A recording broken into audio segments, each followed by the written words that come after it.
All right, shalom everyone, and peace of the Lord to those who love peace, and no peace for the wicked. The Lord said, uh,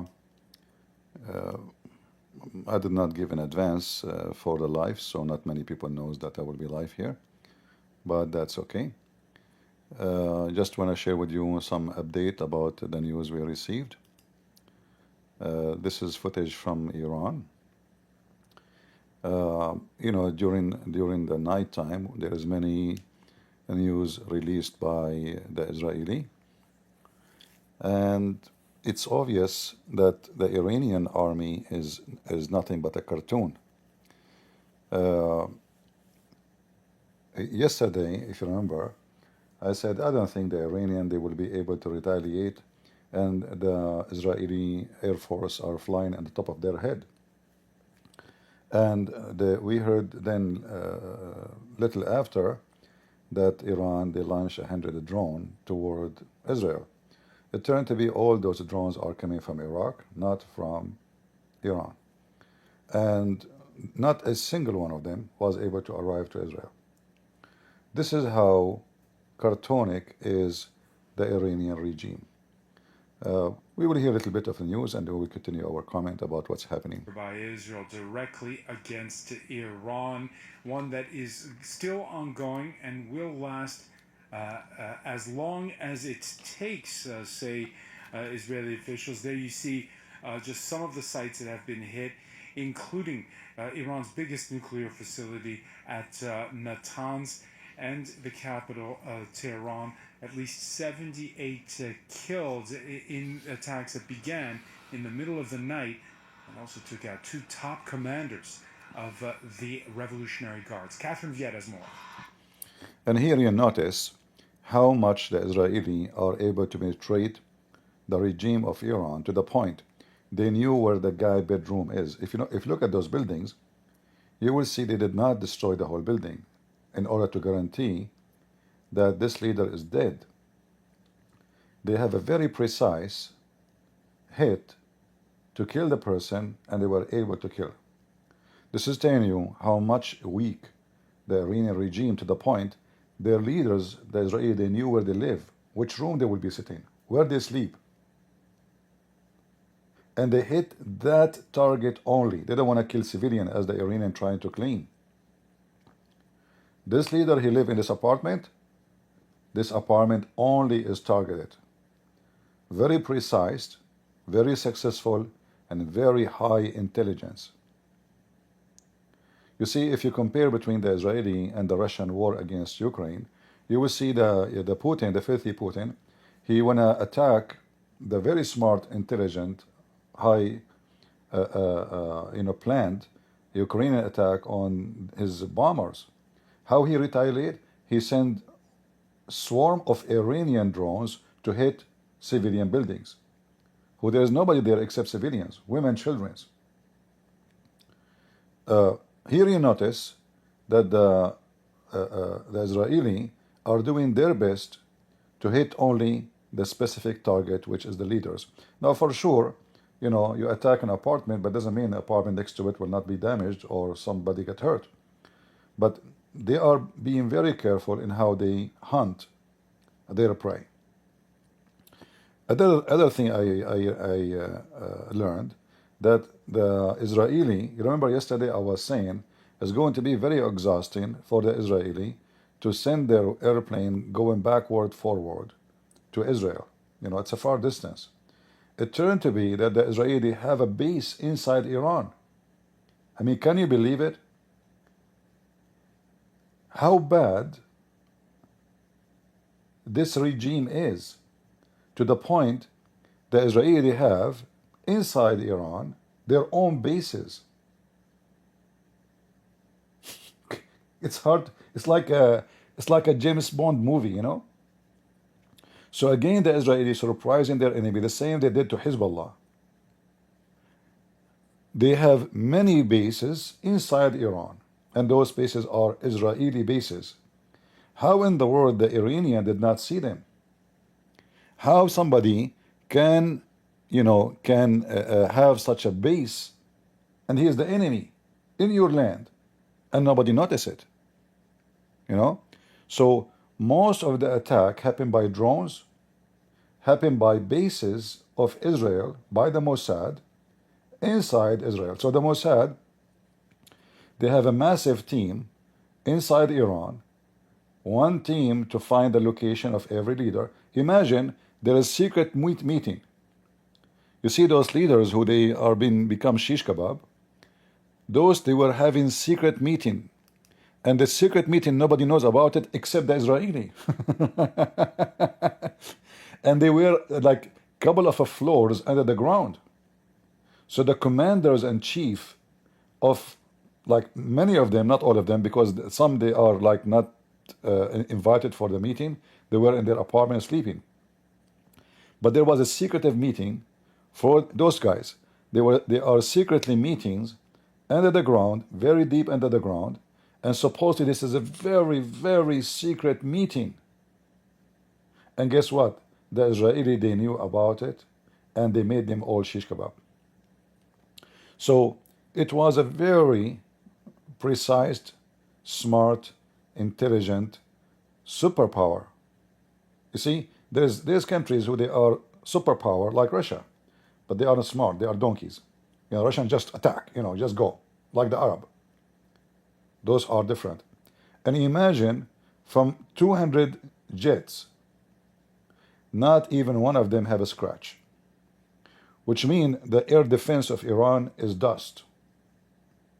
Iran is totally now open to Israel. They can go, they can land in the ground, they can even arrest people. Who's going to stop them? All the guards of Iran, those revolutionary guard, the one they have a show of weapon and etc., nowhere to be found. In fact, all their bases now are empty. They send everybody home to hide between civilians. All the bases of the Iranian army is totally empty, evacuated. This is how much cartonic this massive army is. So they show you like how powerful our army is. You know, all the images in the internet, massive missiles, you know. And there's one thing that I want to mention actually before I forgot. I was questioning why the date was now. It turned to be there's many things. The religious people of Israel, they wanted to cancel the homosexual parade in Israel. So they chosen this day for that will eliminate that occasion. Bingo. It was chosen precisely to be in this day so the homosexual will not be able to go in their parade. In the same time, it is perfect time for them. The plan is ready, and the shish kebab is going to be cooked very well. More information I receive that the Israeli, not only they were attacking the nuclear facility from outside, I receive news that the Israeli have the same what they did with Hezbollah. You know, pager, if you remember, they planted inside the enrichment facility something similar to the pager. So the explosion happened from inside, even before outside. To be sure that damage is made very well. Look at this image. This is the Iranian regime TV station. Like they want to show you that we have a massive army. All this army doesn't count. You see the old days of number, a massive army, 2 million soldiers. Those days are gone. It doesn't make any difference how big your army is. They can be wiped out by a little girl. She is 19 years old, flying an airplane, and they have massive nuke. Very amazing surgery the Israeli did. This is the Iranian TV, as usual. Doesn't work. It keeps stopping. You know, like their mullah, he cannot even make. You know, the mullah, he promised the Iranian, they will retaliate. But this is the same they did last time. Either Iran with the excuse of having or doesn't have, this aggression will happen sooner or later, because they cannot survive with a good manner, noble country with such a good behaving with all the neighbors. This one is talking, his name is Ali Hamiya. He is from Lebanon. He is a Hezbollah and he's a potato. He himself is hiding like a rat. You see, they keep giving you speeches. Ya Hussein, Ya Ali, victory, Ali, you know. And when the war comes, so all those years, Iran is causing a chaos in the country, in the land. Why? Because nobody stood for them and put them in their place. Around.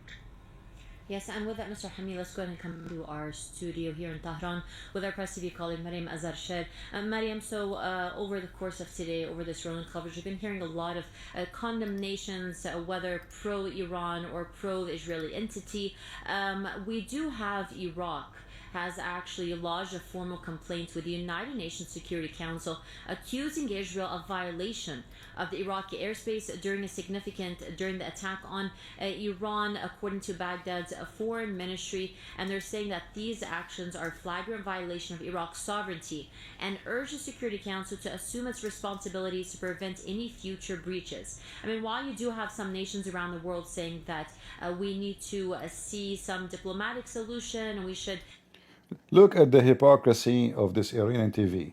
They are trying to say why you are asking for a diplomatic, solution, as if they can do anything, like as if they can really attack and do anything. Why you don't do it? It's already more than 12 hours are gone. And the Iraqi militant is the one who sent the drones. Not a single one of them arrive. Those people are living a fantasy. Always those dictator regime, they put for you an image of the supreme leader. Everybody praise him. He's amazing. Even if the people are hungry. Iran, there's made a documentary about how the theft of kidneys and body parts happen in Iran. How poor people are forced to sell their body parts, and then they put it in a container and they sell it to Europe, to hospitals in Europe. This country is doomed. They have no water. Their farming is devastating. There's no rain. There's no snow. There's no crops. There's no food. There's no salary. There's no money. And they have sanctions on them. And still they want to do jihad. Because this is the only way for them to survive and to contain the crowd so they will not revolt. See, we are at war. Takbir. When we are at war, there's something more important from your food. There is something more important than your water in your faucet. This is what the regimes of those countries, like in Syria, the Assad regime, the people, they were suffering for 50 years. No electricity, no water. But this country is not poor. Iran is not poor. They are not. So why the Iranians are struggling? Because their money is sucked by the Iranian regime and distribute the money abroad to establish Hezbollah. Can you imagine how much money it cost to pay for every single member of Hezbollah a salary? The Iranian regime, they don't pay salary for a normal citizen. But if you are a member of Hezbollah, you get salary not less than $2,000 a month. Plus health insurance. Plus you can take a loan without interest. The Iranian regime, they spend at least $20 billion in Syria. But yet, their citizen, when they open the faucet, there is no water inside their home. Electricity, most of the day is gone.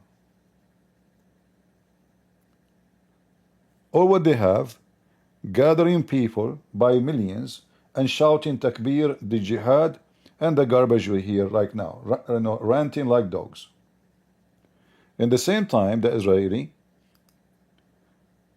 they are very vigilant. The economy is flourishing. Their companies are growing, even though they have war for almost 2 years. Their citizen is not starving. There's water in every faucet. There's electricity never stop. People, they have jobs. In fact, the economy increased, not decreased. Even though they have war with multiple animals who they call themselves mujahideen. Iran, Yemen, Lebanon, Syria, you name it.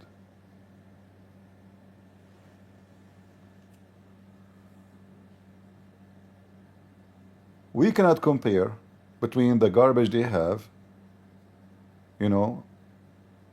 this is the way I see them, it's like a bunch of dogs have rabies, While the Israeli, they are planting, imagine they were able to plant explosive inside their nuclear facility. I mean, how far the Israeli can go. If you remember before, we showed you this news before, the Iranian regime, they established a counter, like a spying for the Israeli, the Mossad, so they established an agency to fight the Mossad spies inside Iran. Ahmadinejad, who was the previous president of Iran, he came with surprise.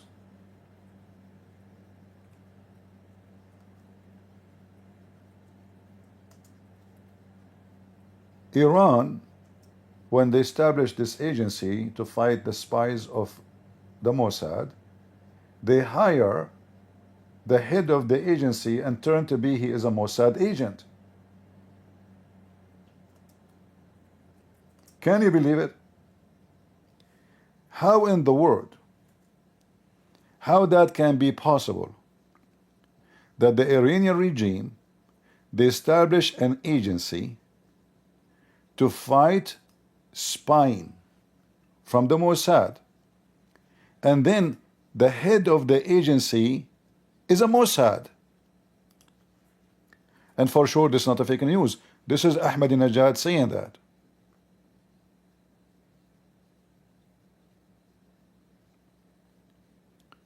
The head of the Iranian unit countering Mossad was Israeli agent, says ex-President Ahmadinejad.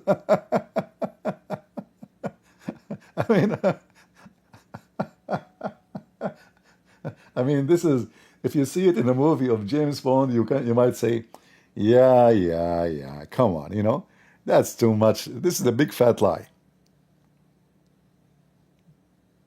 This is going to be true. But this is the president of Iran saying that this is what happened. The head of the agency, which supposedly to fight spying of the Mossad, this guy and his team, not only him, the assistant of him, he started hiring Mossad agents. They call him, we want to establish agency to counter the Mossad. The guy, he established agency for them, no problem, sure. So he started hiring Mossad agent to counter the Mossad. And then those Mossad agent, this agency, they start arresting Iranian official and investigate them, accusing them of spying to Israel. But during the investigation, they receive from them all the information they want and they send it to Israel.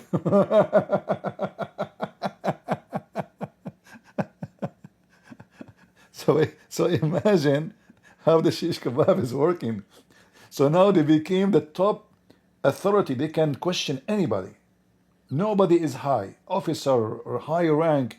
Anyone, they can call him to their office or even arrest him to investigate if he is working for the enemy. So now the Israeli, they have the authority of Iran in their hand. They can arrest any official and investigate him and ask him the questions. So all the questions is made by Netanyahu and the Shin Bet and the Mossad in Israel. Ask him this question. Okay, where you hide? Okay, what you were doing yesterday? You were a meeting. What happened in this meeting? Tell us all the details. You were discussing where you want to hide the missiles. Anyone was there beside you? Give us the names of those people. Give us their names and their addresses. So it's just so stupid and so dummy.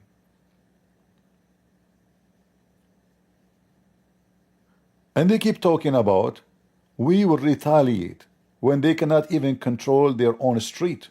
Personally, Netanyahu might be hit by such counter-attack from Iran, because eye for an eye and tooth for a tooth, and what happened that the Israelis Hold on, Abdul. This is from the book of the Jews, not from your book, Potato. I mean, can you even fix your stupid internet? there also Natanz as nuclear facilities or nuclear facility, and also some refinery, oil refinery in Abadan. Also, they attacked. Shut up, Potato. Here they are talking about the child abuse by the mullahs of Pakistan. They are raping children by tens of thousands. After them. For them, the madrasa is a great support. We provide food, accommodation, clothing, and education. There are also parents who send their children here when they're not doing well at school or are causing problems.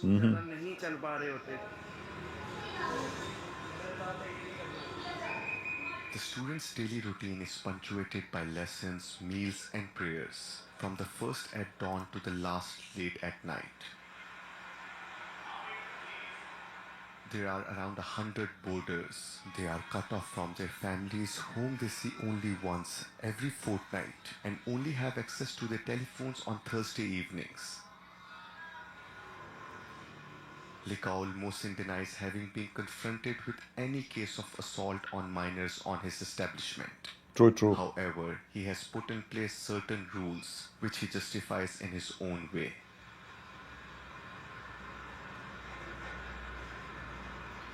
Yeah, so this is a documentary about the sexual assault happening inside mosque in Pakistan to tens of thousands of children who their parents are poor. They send them to those schools, and those schools are sponsored by terrorism and terrorists to teach Islam and to teach those kids to be mujahideen.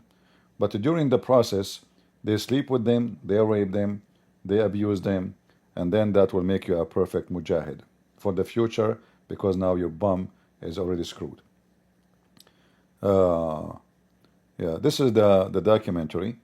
It's about sexual abuse done by the mullahs of Pakistan.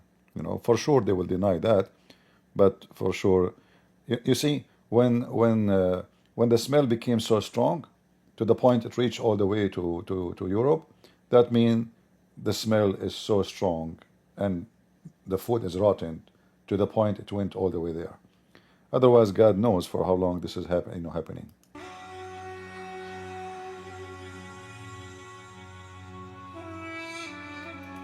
Anyway, this is not our topic for today.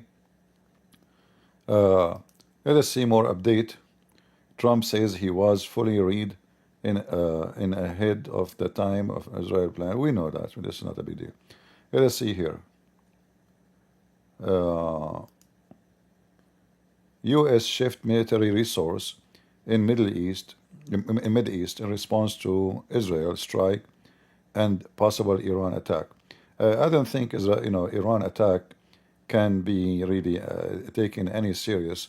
For sure, I mean, for the official, they have to take all possibility. But as you see, it's obvious that the Iranian army is not even exist. You know, it's there is nowhere to be found. They knew very well that they are really devastated, and the Israeli simply they screw them up. Netanyahu says he gave order to attack out Iran nuclear program November 24. So this was, but at that time I believe that was Biden. He refused, the same as Trump actually. You know, if you remember, after Trump he became a president, Netanyahu went to the White House, and obviously Trump he refused the request of Netanyahu to attack Israel, to attack Iran. Trump he gave Iran 60 days to come to an agreement. Yesterday was day number 61. So what Netanyahu he was able to make, Trump to give a promise. Okay, for how long you think you can, wait for them to agree, and how long we should wait, because every day count is a problem for us.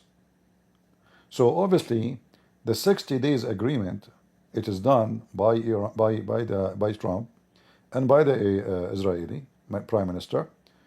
Give me 60 days. If the 60 days pass and nothing happened, then you are free to go. And yesterday was day number 61. Today is day number 62. All right?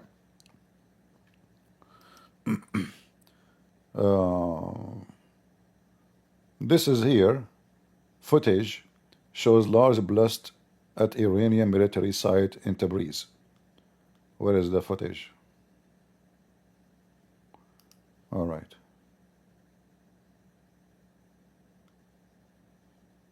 Shish kebab.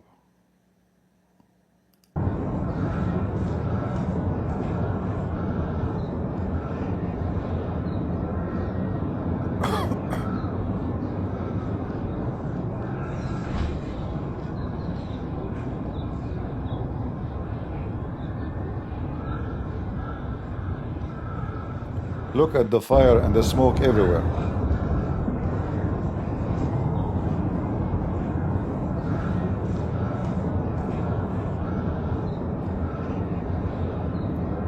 I think this is the base for long-range missiles between the mountains. They thought it is like secure there.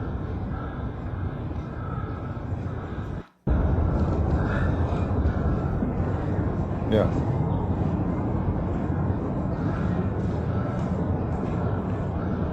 Let us see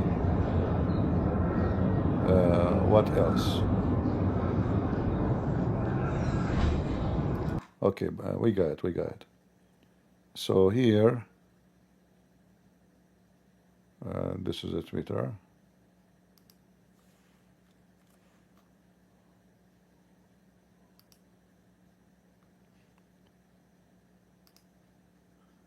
Very, very highly planned, very smart. And, I cannot say that the Israeli, they learned from the Ukrainian by planting their drones inside Iran, because obviously this plan was happening or planned to long time ago. I mean, imagine how you can establish a base inside Iran. How they can do that? It's seriously, it's like, fiction, James Bond movie. Anything else? IDF says it's partly destroyed Natanz nuclear facility. Iran says no jump in radiation. Well, I hope they will finish it, not only partly, Partly is not what should happen. It should be totally demolished. You see, I will not be surprised if the Israeli send their commandos in the ground in order to finish the job. Why not? If they have full control of the sky, they can send 100 commandos, maybe 50, with explosive, to go inside the facility. If, like let's say, the buildings is so deep in the ground and the damage is happening only in the top. So the Israeli, they can control the sky, no forces can get closer. Any forces will get closer, will be demolished. During that time, the Israeli commanders, they can plant their own explosive inside, and finish the job. So I will not be surprised really if the Israeli do such a thing if they found that their destruction is not enough to the nuclear facility of Iran. Let us see the enemy, what the enemy is saying. The enemy, their TV froze, as usual, like their mullahs. God willing. With this crime, the Zionist regime will undoubtedly receive that. This is the supreme leader who was making a threat to Israel. These vicious acts, which is against every international law, once again indicates they are talking about law now. The bloodthirsty nature of the Zionist regime, which its nature is based on. I mean, even your Allah, internet is not on your side. I mean, this is a government. Even the government, their internet doesn't work. Look like they are using the internet of the neighbors. Last night, aggression against Iran showed to the entire nation that the righteousness of the Islamic Republic of Iran for years. Sure. Aggression and crime are synonymous with the nature of the Israeli regime. Of course, the Iranian nation and officials will not be silent. Sure. And their legitimate response and a strong response will regret the enemy of their act. As the leader, the founder of the Islamic Republic said, every martyr will be followed by a successor and another stronger person. The Islamic Republic of Iran. Every murder, we will have successor for him. Don't worry, okay? Abdul, what this conversation would do? Where is your massive attack? You said you are going to wipe the floor with Israel. Where are you? The whole world is laughing at your massive army. This massive army can be scary for Saudi Arabia. Yeah, the Iranian, if they attack Saudi Arabia, they will make them shish kebab in a few hours. Emirat, Bahrain, Qatar, yes. But with Israel, you are a rat. You are literally a rat. Rambling, blum, blum, blum, blum, blum, blum, blum, blum, blum, blum. Israeli, they are criminals. We are righteous. We have murder, and we will teach you how to behave. And you know nothing. Best to provide service for the Iranian nation, and no disruption will be created in the daily lives of the country. Really? The people. The nation needs unity. Abdul, thanks to Israel, they did not attack your electricity grid. So if they still have electricity, because Israeli, they choose not to hit it. It's not because you are strong. It was because of the mercy of the Jews. They said, okay, you know what? Let us not to attack the water supply and the electric supply and the oil supply. This is not because you are strong. The one who can go after the most guarded location, your nuclear, and this is the capital. Can't they destroy your electric grid and finish it in 2 seconds? In fact, the Israeli, if they want to create a chaos, a revolt against the regime, they should attack. If I'm in charge, I would do that. Because then the Iranian, they hate this regime.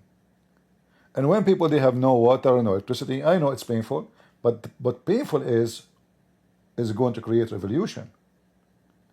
So the Israelis should attack the electric grid, which is going to stop the water grid, because there's pumps and etc. Everything these days is controlled by electricity. All machines is electric.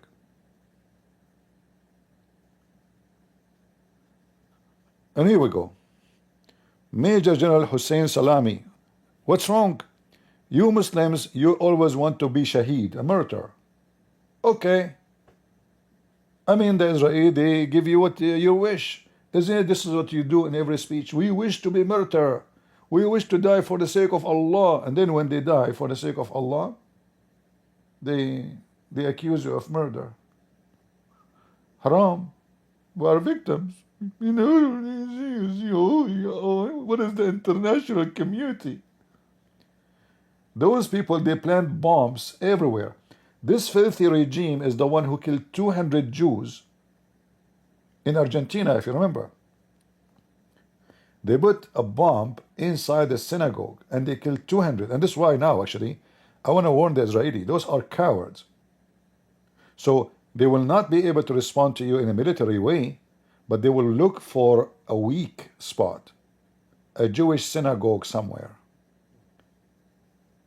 I am warning Israel. Those are very well known to be coward. They cannot fight you, but still they can harm you. So now around the world, those filthy terrorists, they will look for a soft spot where as Jews they meet. And they will plan a bomb and kill as many Jews as they could. It happened many times. They are filthy, they are coward, they have no dignity.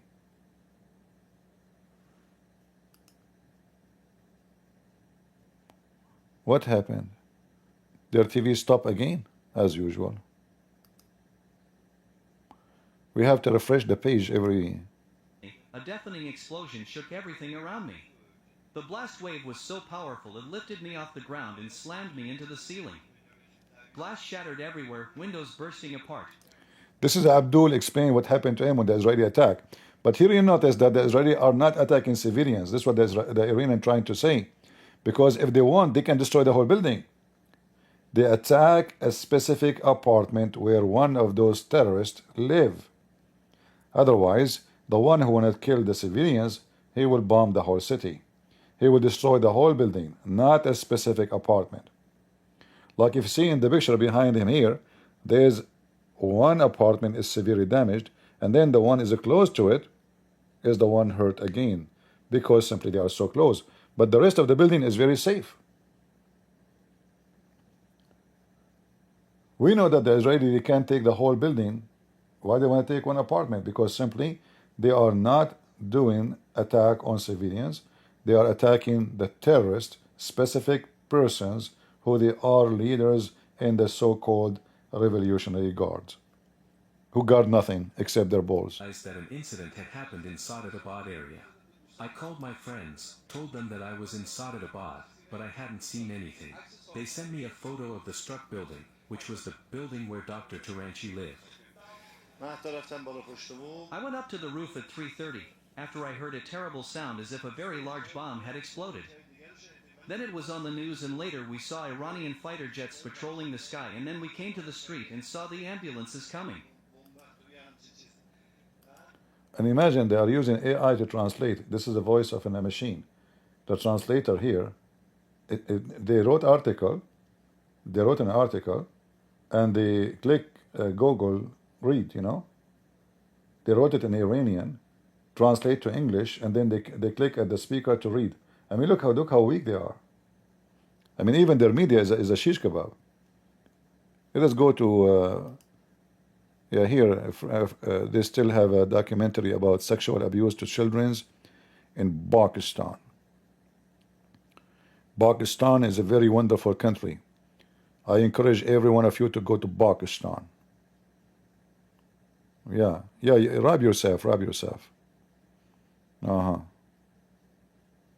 Pakistan. What does this have to do with the sexual abuse for children? Where this woman is going? To visit her sons. That day, she has an appointment with a civil society activist in the village of Pakshanwala. This woman has gathered dozens of mothers and their children to attend Sidra's presentation. Everything is done by word of mouth with utmost discretion. You've all heard about many cases of child rape recently. Where are most of these incidents reported? I think it's in the madrasas. You send your children there to get a religious education, to learn the Quran. But it's your responsibility to know what's happening to them there. You have to ask them if anyone is abusing them or touching them in an inappropriate way. It could be a teacher or a classmate. The law on this is very strict. If something happens, you have to make a complaint. Everyone will support you. I will support you. So, children, these are your private parts. You mustn't let anyone touch them. If anyone touches you, who do you tell? Your mother and your father. If that happens, will you say so?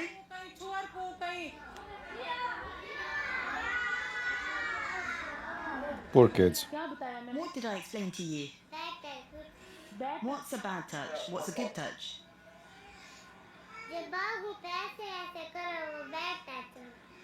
Where else is a bad touch?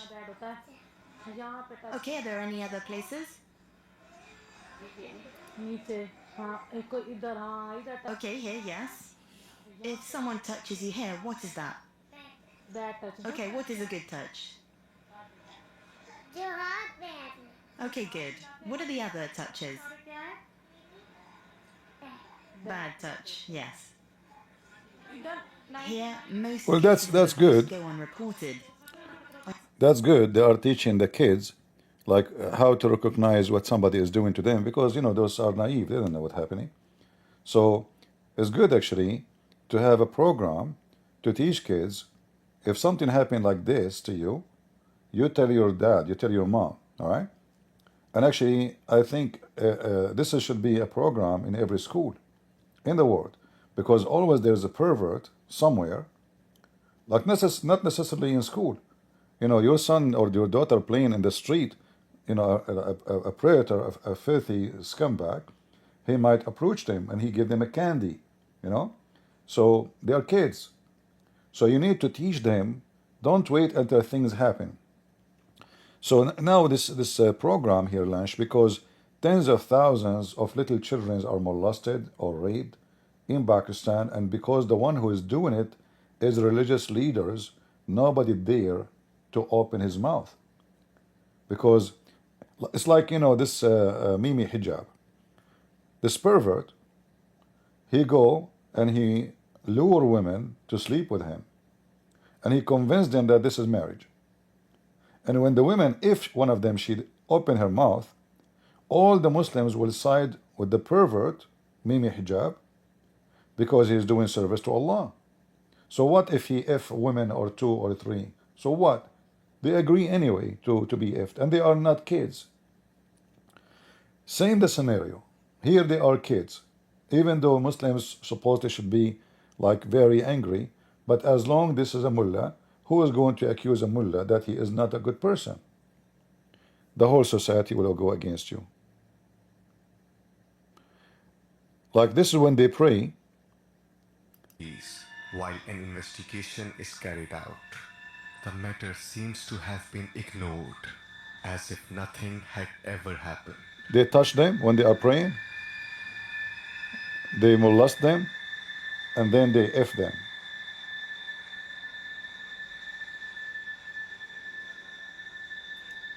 Let me see if I can go back in the video a little bit to see the last part we missed here.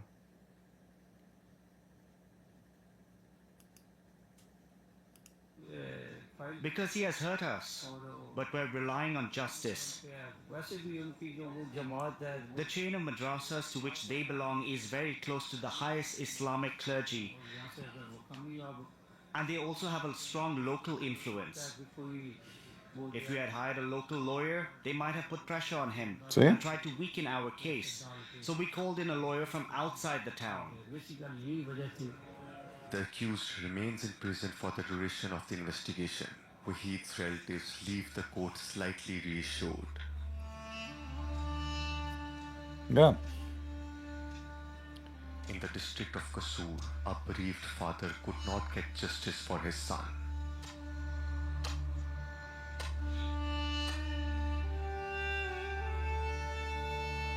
Muslim's son died on 21st of June 2023.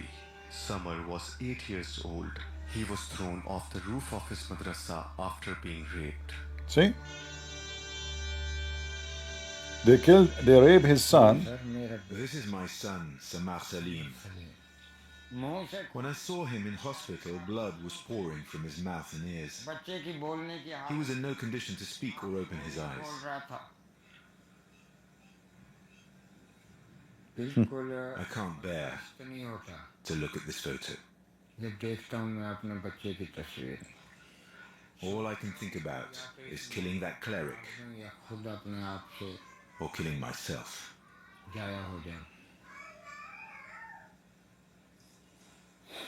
This is the monster. Is that, they look like Sheikh Uthman.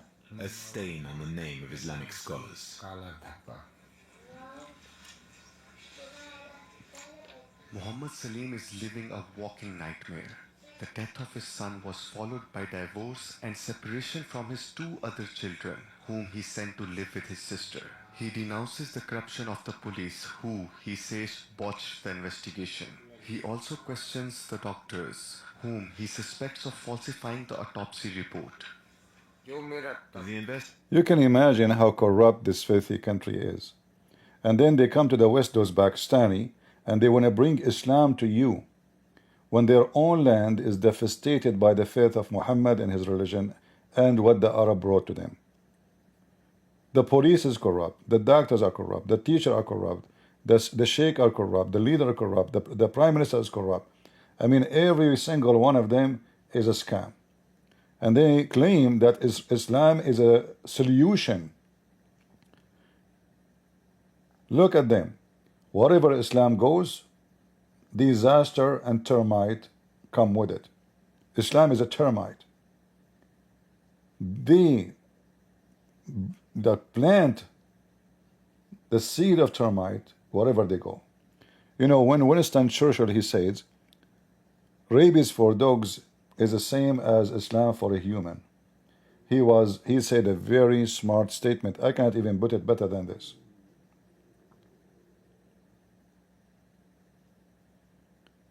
And this poor man, he sent his son to learn Quran.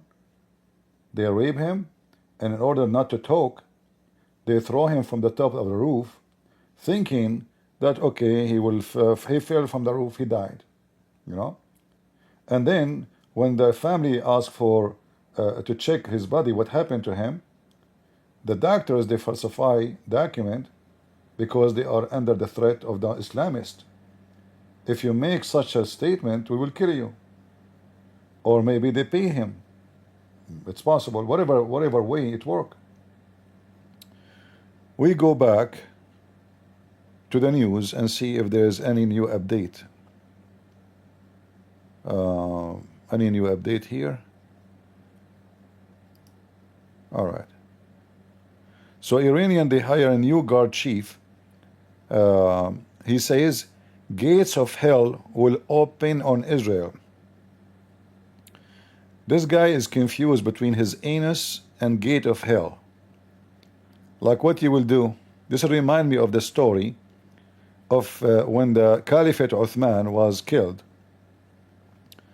One of the Muslims, he says, if I know who is the one who killed Uthman, I'm going to do boom boom to him. I'm not going to use the bad language. I swear by Allah, if I know who did this to Uthman and killed Uthman, I will do boom boom to him. A homosexual Muslim, he was listening. He said, oh, really? So he said, I am the one who killed Uthman. So the guy, he made him bend over and he started doing boom boom to him. And then the Muslim guy who is a gay, underneath of the other guy, he said, if I know that killing Uthman will bring this to me, I would love to kill Uthman every day. And I am assuming that the chief, the general chief, the new one, he is a gay, and he is saying to Israel, I would love to kill Uthman every day. And he will bend over soon. We saw you, potato. We saw you. We saw you.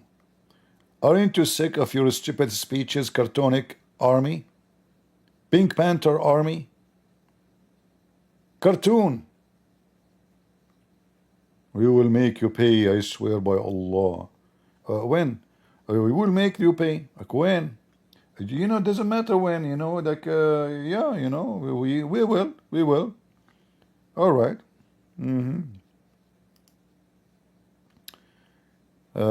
Says he calls with 9 counterparts to update them on Israel-Iran attack. All right. Foreign Minister, blah, blah, blah. All right. Okay. Let us go back and see if the French news agency, they have something new for us. Potato.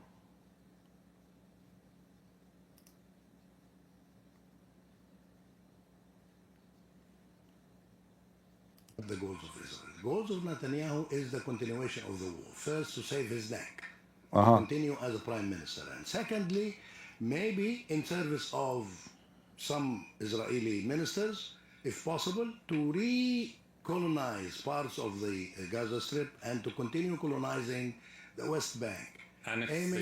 Let us say, for the sake of argument, this is true. How those stupid Muslims, they try to make it look bad. Let us say I'm Netanyahu, and I'm trying to stay in office as much as I can. But isn't it this is all what politicians do? Which politician he would like to leave the office? I mean, are you stupid or what? Secondly, potato, did Netanyahu call you and tell you, say death to Israel, we will kill you all? Did he pay you to say that so he can use it as an excuse? I mean, do you see how stupid when they bash Israel? All those European TV stations, they bring people who hate Israel to bash Israel. For me, I see what you said, perfect.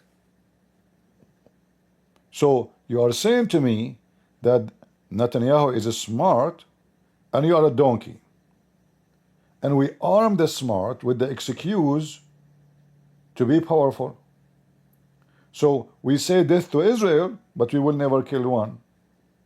We shout every day we will demolish Israel, but we never do anything. So is it true that you took steps to demolish Israel or not? It is true. It's not a propaganda of Netanyahu, you coward. Who is the one who is shooting missiles from Yemen? This is Iran. Those are the dogs of Iran in Yemen. Who is the one who launched an attack from Lebanon? Hezbollah. Who is the one who did suicide bombing to the American embassy in Beirut? Hezbollah. Who is the one who killed 200 Marines guarding the embassy in one day? Hezbollah. Who is the one who planted camps of training for terrorism in Africa, even in Venezuela, in South America? Hezbollah. Who is Hezbollah? It's Iran.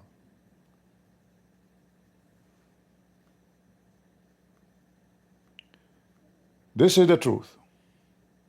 Devoted to the defense of the state of Israel, participating in defending the state of Israel throughout this war when the ballistic missiles from Iran were shot at us. The British, the French, of course, Americans, even our countries were defending the state of Israel. When they hear these statements made by Israeli cabinet ministers with the tacit or sometimes explicit support of the prime minister, then they say, okay, give us a break, enough is enough.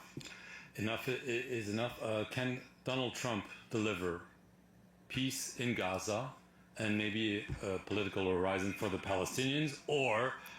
Shut up, you bunch of idiot liberals. You cannot deliver peace to those who love to kill you. Because simply peace is something two sides agree upon. So if somebody come in to attack me, and I say, please, listen, I don't want to fight with you, but he is insisting of killing me. How in the world you speak about peace, you donkey? Those people, they teach in their school, death to America, death to Israel. They want to kill every single Jew. Those stupid European TV stations are pervert. They are far from reality. They blame the Israeli for everything. When we know, like the Israeli, they withdrew from Gaza 22 years ago. And they told them, listen, have your government. Even Netanyahu, the stupid Netanyahu, he allowed the supply of all the money to come to Gaza through Israel. Millions of dollars every month come from Qatar, and the Israeli army themselves, they deliver it to Gaza to pay for the salary of Hamas. They allow them to have their own government, even they have army. They never intervened for 22 years.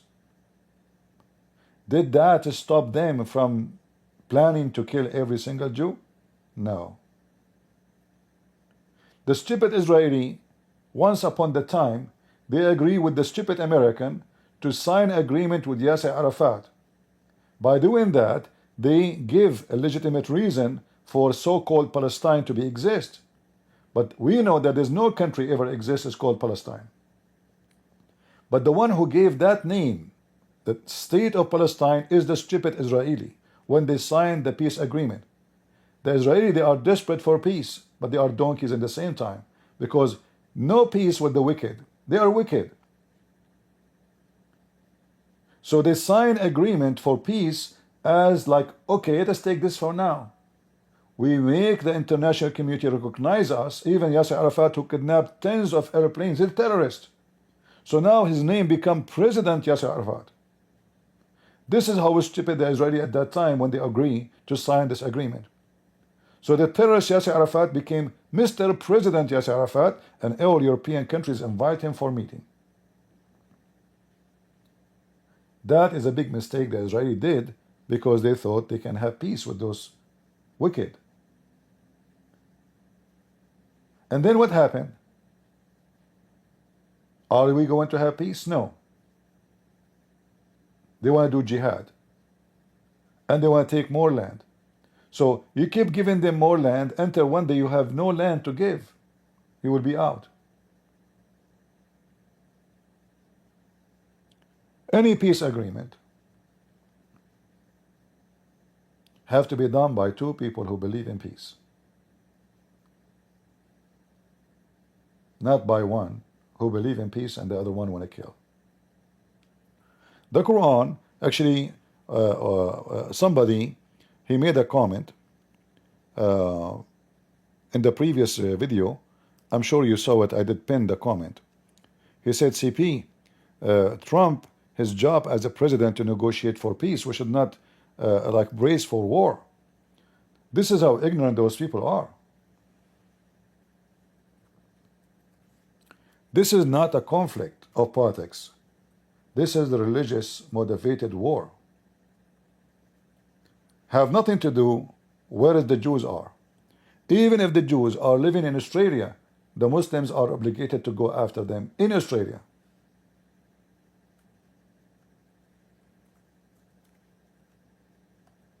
When the Jews were not in Israel, were they safe? No. Muhammad, he killed them in Mecca. He killed them in Medina. He chased them everywhere. And Muhammad made a statement, time will come and you will fight the Jews and you will kill them. And if a Jew he hide behind a rock or a tree, the rock and the tree will say, there's a Jew behind me, come and kill him.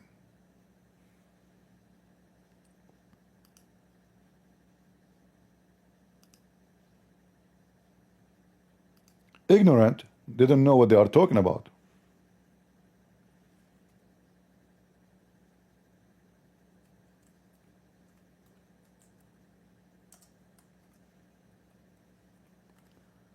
This is have nothing to do with any conflict. This is a command of so-called God to kill the Jews. Let me find you. This website is not really easy to find the command of Muhammad.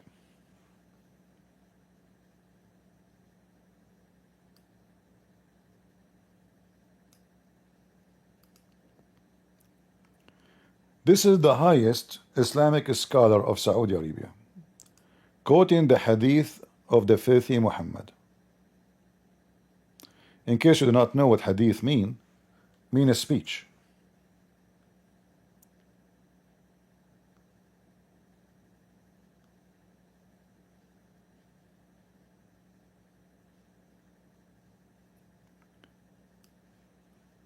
A question: should the Muslims fight and kill the Jews in any time?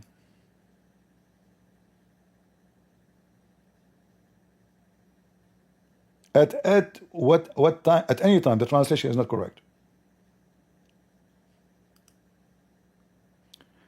Another question from a person is named Muhammad Taha from Syria.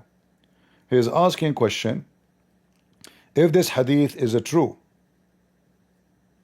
is it goes for our time, like we should kill the Jews now, or this is only in the time of Muhammad? So what is your opinion? Scars, can you tell us your opinion?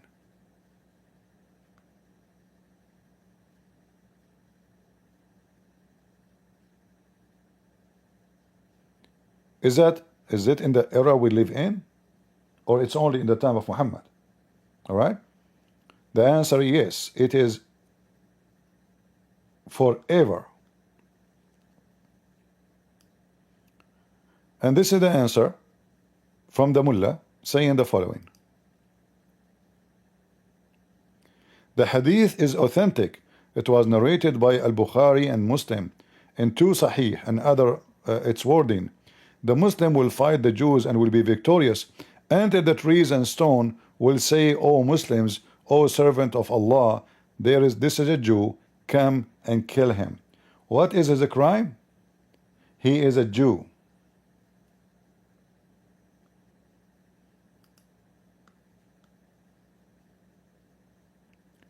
And the mullahs, the highest mullah of Saudi Arabia, continue explaining, saying, the point is, it's proving that the messenger of the filthy Allah, may Allah shit on him and grant him shit, said that the Muslim fight the Jews. And here, by the way, the word fight, translation for the word kill the Jews, not fight the Jews. And they are victorious over them, to the point that the rock and the trees say to the Muslims, O servant of Allah, come here, there is a Jew, come and kill him. And this is, as you see, a very authentic, filthy words of Muhammad. So Israel is not exist as a country. That will not change the fact that the Muslims, they have a command to kill the Jews. So those donkeys, when they speak about peace, they don't understand that there's no peace. The only way to do this, if you make those people stop believing in the filthy Muhammad.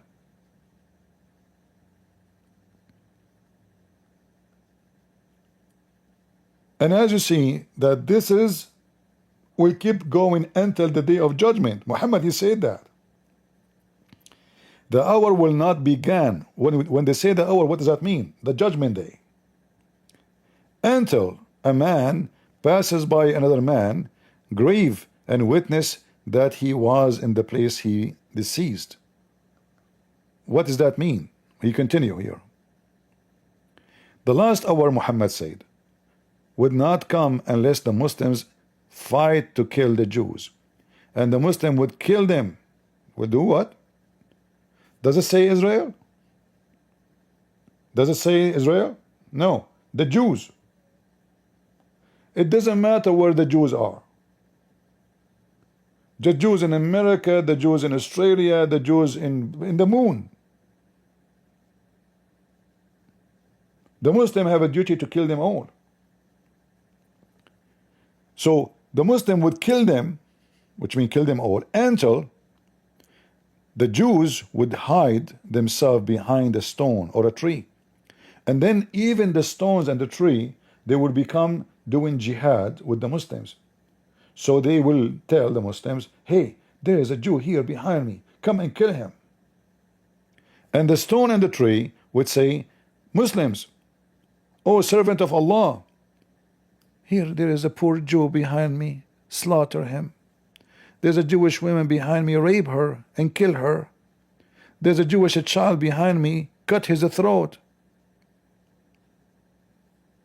And Muhammad claimed that this tree is going to assist the Jews. There is only one tree will be in the side of the Jews, a tree. In fact, Hamas, they claim that the reason that their missiles or rocket could not hit Israel correctly, because the Jews, they planted a lot of those trees around their cities. Can you believe it? Let me find you the news. Imagine how stupid they are.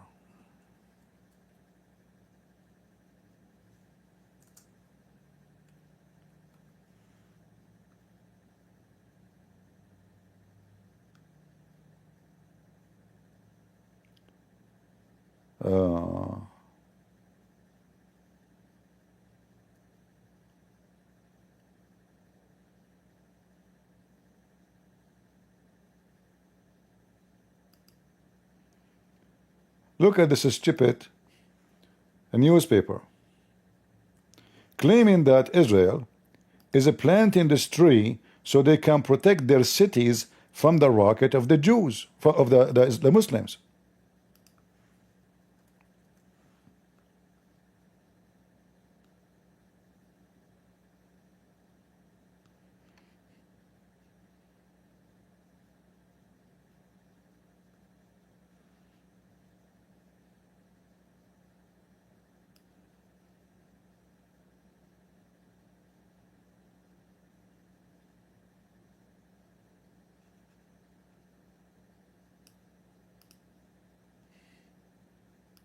Beware, Israel is plotting to plant the entire West Bank with tamarisk trees so that the Jews can hide behind them on the day of judgment so that we cannot see them and kill them.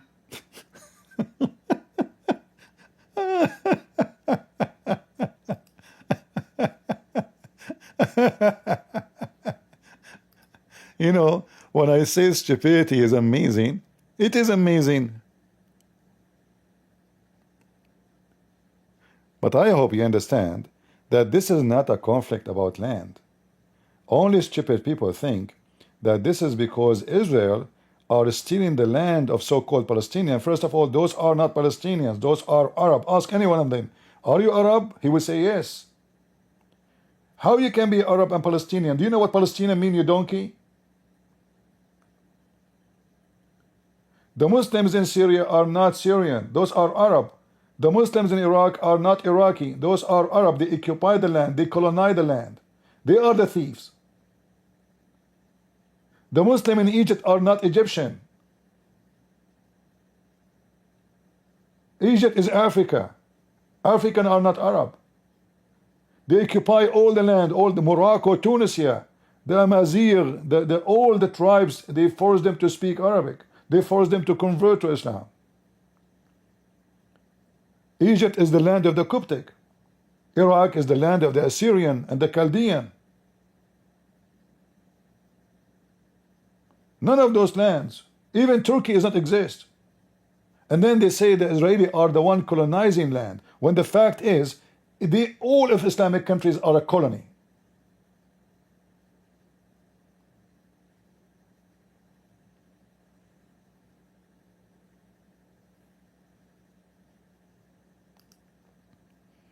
Hey Jews, guys, I'm going to plant this tree around my house. So if the Muslims attack me with rockets, I will hide behind it, because obviously a rocket cannot hurt this tree. It's a bulletproof, rocket-proof, even nuclear-proof. Prophet Muhammad says so. It's proven to be scientifically true, you know? Yeah. I mean, who knows better than Prophet of Allah, peace be upon him? You know, from Pakistan. All right.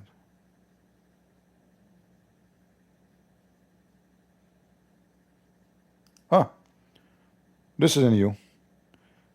IAEA, this is supposedly the nuclear whatever organization, says radiation outside Natan's site targeted by Israeli remained unchanged. So what does that mean? There's no radiation, or there's radiation? Radiation outside the site following Israel remained unchanged. What does that mean? The type of radiation coordinated when present inside the facility, mainly alpha practical, can be managed without a protective measure, international. So there is radiation, but nothing dangerous until now. We will see. All right. Let us see if there's any. Let us go to the Mullah TV station. Error again. The TV of error. Like the Quran verses cannot be found. The goat ate them. 404. What's wrong with this TV station?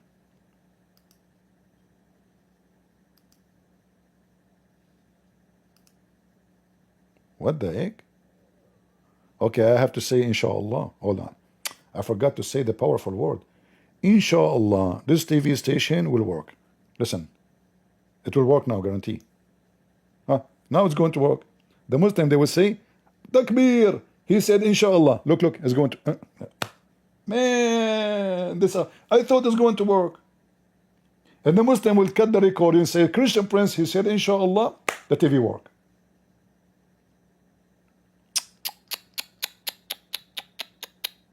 Even with inshallah did not work.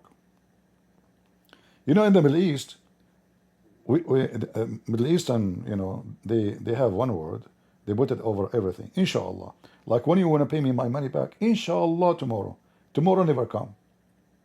President, when we would have electricity, inshallah next year. They come a year after, they say to him, you promised us last year to will have electricity. I told you inshallah next year. Did next year come? But you said that next year. Last year, yes. But I repeat, inshallah, next year. You know? Inshallah. There's a guy, he took a picture of himself when he was like a kid, like 6-10 years old.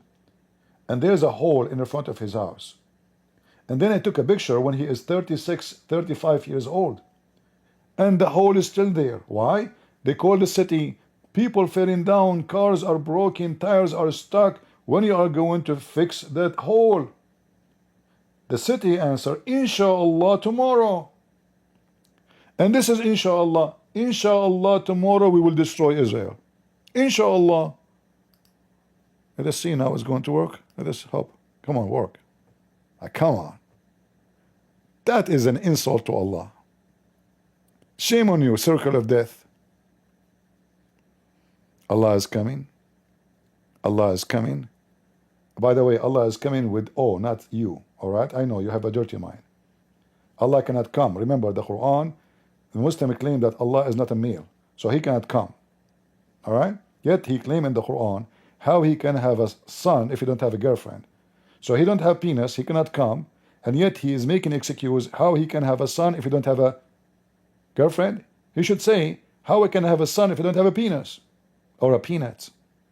All right, look, Allah TV will not work. Let's go to other TV. Who is this guy? Was one of the most hated military figures in recent history in Iran.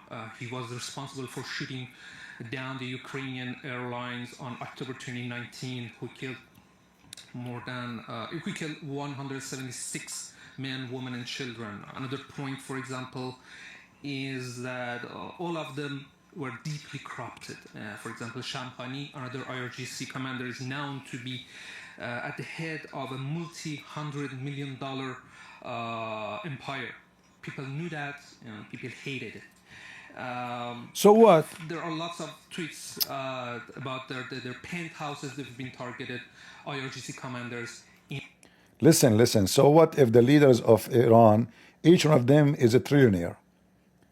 Like what? You don't want them to be rich? Isn't it enough they are sacrificing themselves and eating the same chicken and beef and shrimp and lobster every day? Can you imagine how painful that is? So what? The people are poor and dead and hungry and homeless, but the leaders, the supreme leaders who love Allah, they own billions of dollars in their bank account. In Switzerland, they love the kuffar banks. They don't trust their banks. Yeah, smash Allah. Absolutely, and as your other great guests have been mentioning, Iranian government officials, I think, live in this disillusioned bubble. Quite frankly, Iran is at its weakest right now. They have nothing to fight back with, to an extent that they weren't even able to intercept the attacks at some of the most sensitive places, including nuclear sites. Just minutes before I come on air, the Fardo site, again, one of the most important nuclear sites, has been hit. It has been confirmed. Reports of explosions are now, as we speak, being heard both on the east and west of Iran. I was just, again, minutes ago, speaking to a journalist, a colleague in Iran, and he was telling me, Tara, there cannot be any more chaotic moment in Iran's recent history. There are talks of retaliation, but quite frankly, in his words, being on the ground in one of the most prominent newsrooms in Iran, he said they are scrambling psychologically, they are weak capability-wise, militarily, they are at their weakest. They're still scrambling to know what they are dealing with, let alone retaliate. Now, again, earlier today, we saw some drones going toward Israel, again, intercepted over Jordan. So this boastful rhetorics of retaliation, quite frankly, I'm not sure if they are as strong as the Iranian leaders are making them sound. Because you and I have spoken recently, and you talked about, certainly with the decapitation, effectively, of Hezbollah in... See, those regime, their existence is focused in the media. So they convince the audience that they are powerful, the enemy fear them, and they are building an empire of forceful, powerful army. But the second you put that into test, you will see that this army is a far-trained army. I spoke to an Iranian person, ex-Muslim, all right? His family right now, they are in Iran. They live in a front of, you know, that the Revolutionary Guard base. He said the base is empty. Nobody is inside. It's totally abandoned. Not a single person is inside. And they have a sign, it says, don't enter. But there's no guard in the front. Imagine even the gate is empty. So the whole army, the most powerful army so claimed, like Revolutionary Guard, are nowhere to be found. This is why I'm saying the Israeli, if I'm in charge, I will do something unique. Will cause the Iranian to revolt and take over all those offices, because now is the time. You can change the Iranian regime and make victory forever. And then the Iranian, they can be friends with Israel. You see, the people of Iran, they have nothing to do with Islam. If you go and watch videos about Iran, you will see the girls, they don't wear hijab. They hate hijab. You will see people even slamming, kicking the ass of mullahs in the street. They hate them. Tens of thousands of mosques are shut down. Nobody go there. Iran can be a very different country if we can get rid of this regime. And now Israel, they have a golden opportunity. I hope that they are communicating with the local Iranian and give them support to revolt and take over the country. And that will be the big victory for everybody, not only for Israel, for the Iranian first. Because then the Iranian, they will be rich again. They will have food on the table. They will not spend all their money in making cartonic missiles, which cannot shoot anybody. All those billions, imagine how much money they spend for this. But as you see, there's no use for it. It's a failure. The Israelis are flying over Iran, and nobody can stop them. This guy, he said that his family told him that they hear the drones of Israeli buzzing over the capital. And nobody's shooting at them, not even with the Kalashnikov. You know? Where is the where is this massive army, the hundreds of thousands of soldiers? They pay them salary. For what? To hide when the attack happened? So simply what those regime they do, they hire people who support them, give them salary, and those who don't support them, they take the money from them to give it to those who support them. The same as the Democrat in America. You create a charity organization Biden, he give you $2 billion. They take the $2 billion as supposedly so-called charity, and then they sponsor the Democrat. Like now, when they are doing, attack on the police and the ICE, all of this is sponsored by money coming from USA government. From the time of Biden era, those organizations who they are supposedly charity, they are non-profit organization, they receive billions and billions of dollars, so they can mobilize the money legally against America, against Republican. Look how evil they are. The Revolutionary Guard, they do the same. They say, okay, you support us, we will give you a job. Join the Revolutionary Guard. So if one day the civilians, they go against us, you kill them. During that time, you get salary, health insurance, apartment, everything for free for you. So they mobilize the money which the government collecting from the oil or even tax, give it to their own supporters, and then the one who don't support them, they stay poor, hungry, they have no jobs.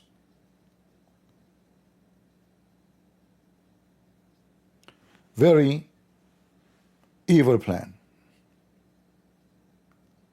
So I hope the Israeli, they have additional plan to what they are doing now, is to make this regime collapse. In fact, if I am in charge, I will hit the electric grid, because nation without electricity, they will revolt.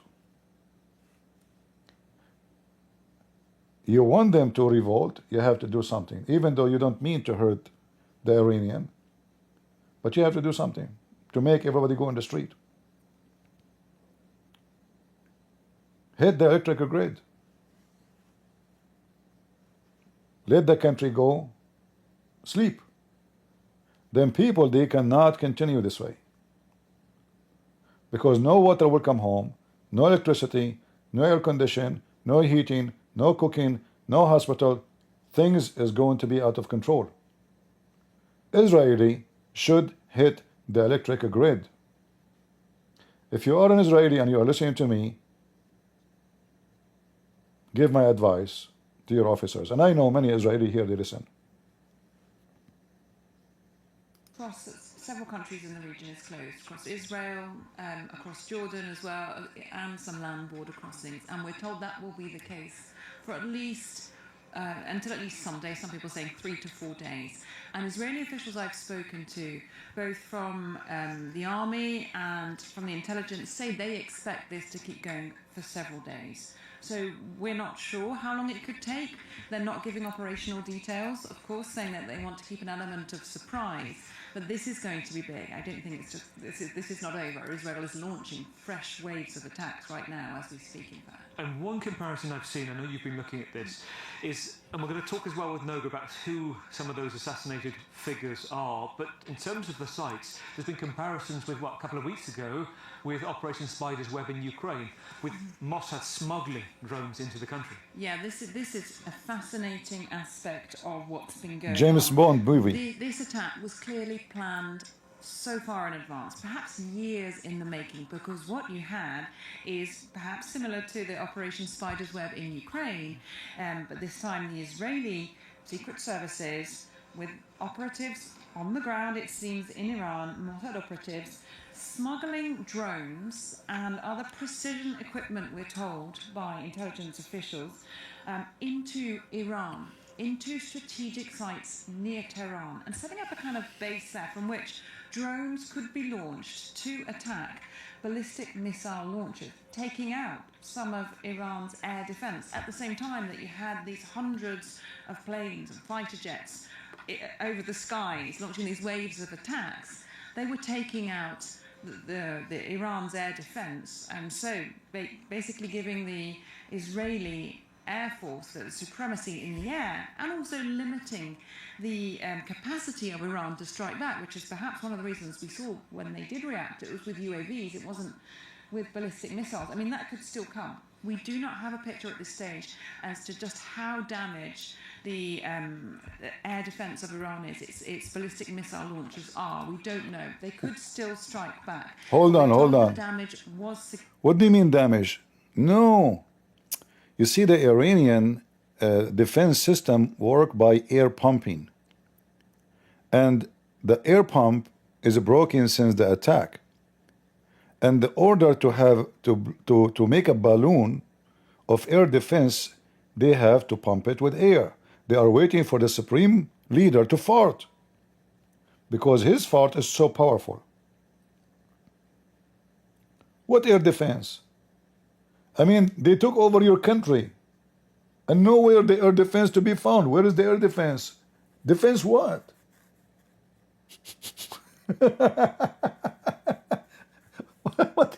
what air defense? Tomorrow, I swear by Allah, we will use our air defense. Brother, by tomorrow they will be gone. Exactly, brother. We are going to make our defense activated tomorrow after they are gone. What air defense? Air defense? That's a joke.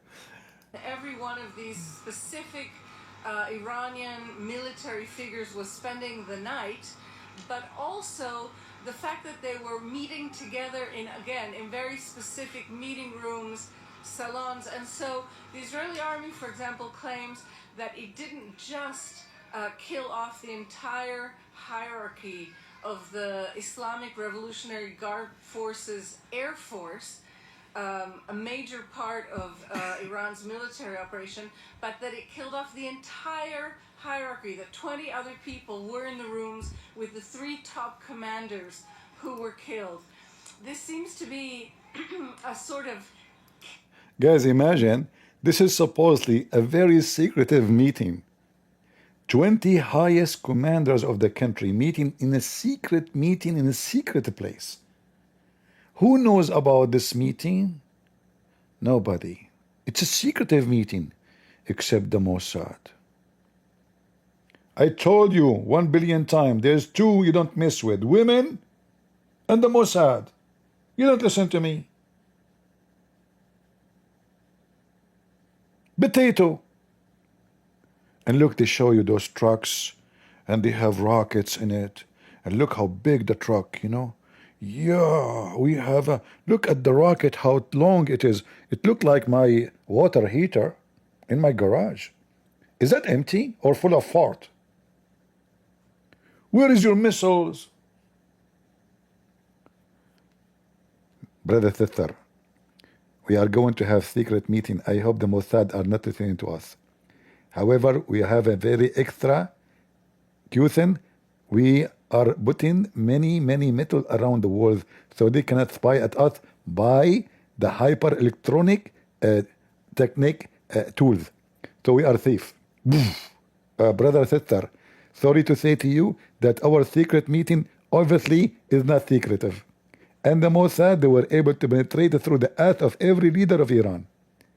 I mean, how those people, how those Israeli, they knew that at this moment, at this time, at this location, 10th floor under the ground, there's a meeting of the highest leaders of Iran when it is the top secret meeting, urgent meeting. That is an urgent, screwed leadership. It's very secretive. Nobody knows about it except TikTok, Christian Prince, YouTube, and Allah. For sure, the Mossad. I'm right in saying we're very much against any strike this size before. Absolutely right. And you just brought up 2 or 3 actually crucial points. 2 major things have changed for Israel. One is Hezbollah no longer exists as the threat it has been for years over Israel's northern border. Oh, hold on. The really also... Hezbollah? Where are you, buddy? Where is the... You see, Iran, they spend all their money for a day like this. So if Israel attack them, Hezbollah will launch rocket, Yemen will launch rocket, Syrian will launch rocket. The Israeli, they clean the carpet around them. Hezbollah, nowhere to be found. Meow. Meow. Nasrallah. Meow. Like even say, even ow, there's no ow, ow, ow, ow. Even that one, they don't dare. No meow, no ow, no bow, just dead. Nowhere we can find Hezbollah. Even they don't go in TV to make a threat. They don't dare. How many times I said to the Israeli, those people understand one language. Politics, negotiation is just a stupid thing. Spank the hell of them. And then they will behave. You treat them nice, they will think they are superior. You know, many of you says why you are so aggressive when you speak to Muslims. The Muslim been taught that the Christians are nice because they are weak. This is even a verse in the Quran saying that Allah, He put immunity on us. So the Muslim, instead of saying, okay, Christians are nice because Jesus told them to be nice and peaceful, they say, oh, this is the curse of Allah. So they do more to you. This is why you have to be specifically with those group of people, not what they think you are. Otherwise, they will think that their God is doing that to you. You are kind not because you are kind, but because Allah forced you to be kind. You are like a potato. You are a coward.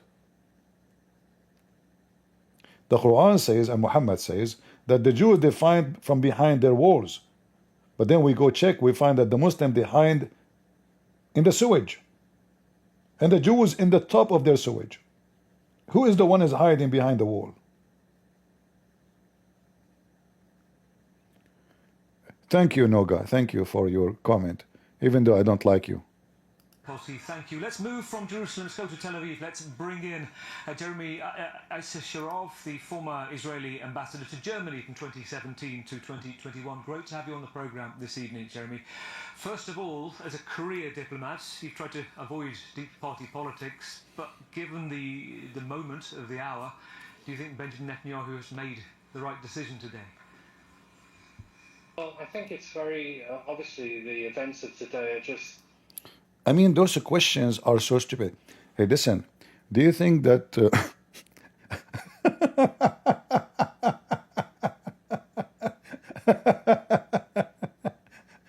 I don't know who put those people on TV. I think they don't have anything to say. Do you think that Netanyahu, he made the right decision? Are you stupid? I mean, don't you see how successful it is? This is the Jews. The Jews, they have a phobia because of this filthy regime. They build shelter everywhere because of this filthy regime, preparing for such a day. Do you think? Yes, absolutely. You know, this is the most successful operation. This is what they should have done long time ago.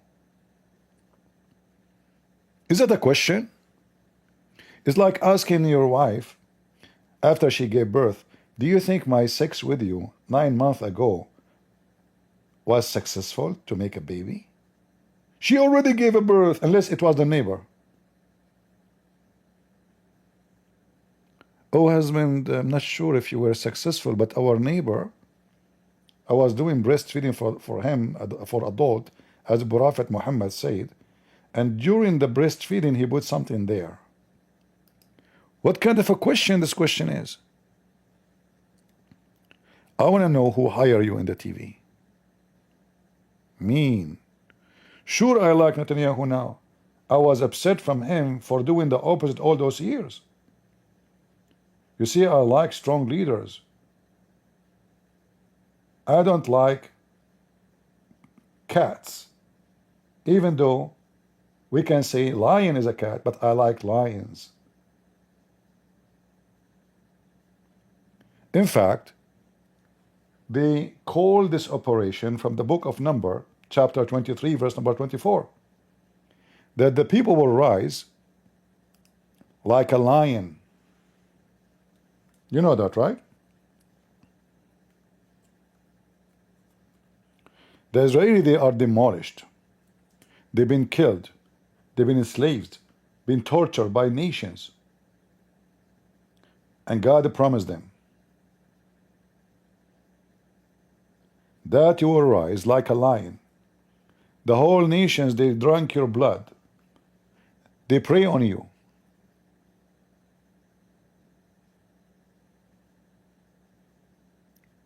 And time will come and you will raise again like a lion.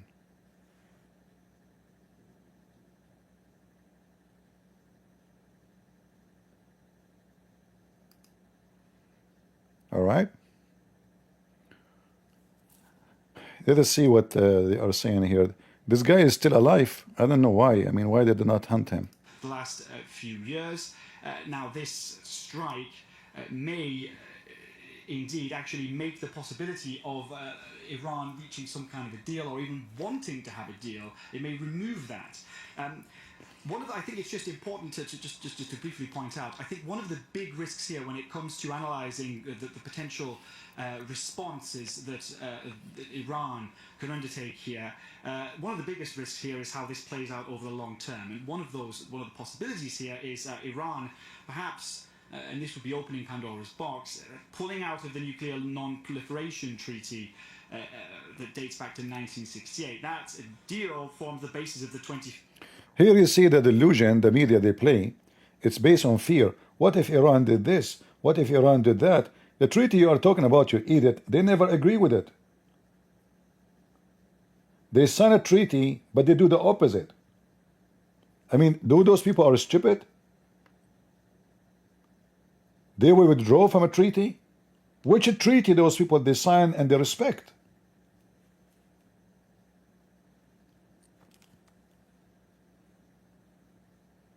Treaty. I think you need some treatment. You know, I will send you to Abdul hospital and they will check what is the problem with you, and they will make you drink camel urine and you will become healthy again and your brain will function better. Treaty, huh? You are worried about the Iranian, they withdraw from a treaty as if they have any treaty with anybody. They broke every treaty. It was launched from Yemen, and we know obviously that the Iranians have a proxy there in the Houthis in Yemen, and earlier when I was speaking to intelligence sources, they were saying that they expected some response to come from the Houthis because, well, obviously Hezbollah has come out and said that they're not willing to respond. It's unclear what Shiite militias in Iraq could do. So the Houthis are, it seems, responding, and that's what's prompting their silence. Okay, so that makes sense. Look at this stupidity here. I know that they, trying to fill the time. If Iran could not do anything, what the Shia militant in Iraq can do? I mean, just shut up. Iran itself can do nothing. Those are their puppy, small, tiny forces here and there. Whatever the weapon have is what the Iranian gave them. If Iran itself cannot do anything, why you are worried about what the Shia militant can do? Just unbelievable. Guys, listen to those TV stations will give you a heart attack. But listening to me will make you die laughing. Either way, you will die. Choose one. Dying from heart attack listening to stupidity of those programs, or dying listening to me from laughing. Which one is good? I chose dying from laughing, at least I will die happy. Okay, now they will sue me. He killed my son. All right, he killed my husband. My husband was listening to him and he died. And they will go to Joe Biden, and Joe Biden, he says, who is this guy? Christian Prince. Oh, what you said about Kamala Harris? No, we are talking about Christian Prince. Okay. Well, Putin, sir, we are talking about Christian Prince. Christian Prince, the guy, he killed the guy because he made him laugh. President, are you with us? I am for sure not with you because we are speaking over the phone. You are there. President, this is not what I meant. Are you listening to us? I'm listening to you. But are you talking? Petito. It's the Trump administration, the hawks on one side, the isolationists on the other.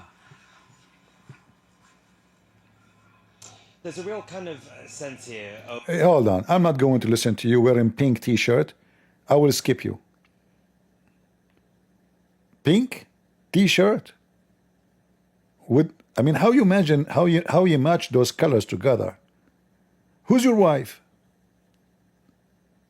Unbelievable. What happened to the men these days?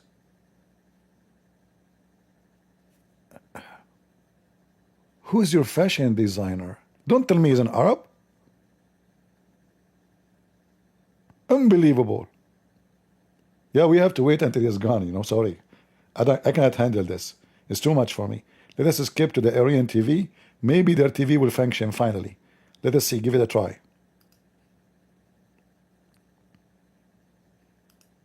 Oh. The TV is gone. Potato. Nothing functioning in this country. Do you think the Israeli, they make a cheese kebab too? Why not? You never know, you know? It is possible. Let us see if he's gone. Let us see the news here until this guy with the pink t-shirt is totally gone.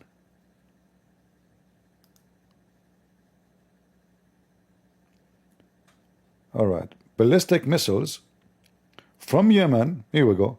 The Iranian cannot fart. The Yemeni. I mean, those people, they keep sending their missiles, but they never hit anything. Israeli, assalamu alaikum. We are going to hit you with the ballistic missiles. It's true, it's going to fall down in the empty ground, but it's true too, we do our duty. Takbir. And listen. Out of 1,000 ballistic missiles, how many of them hit something?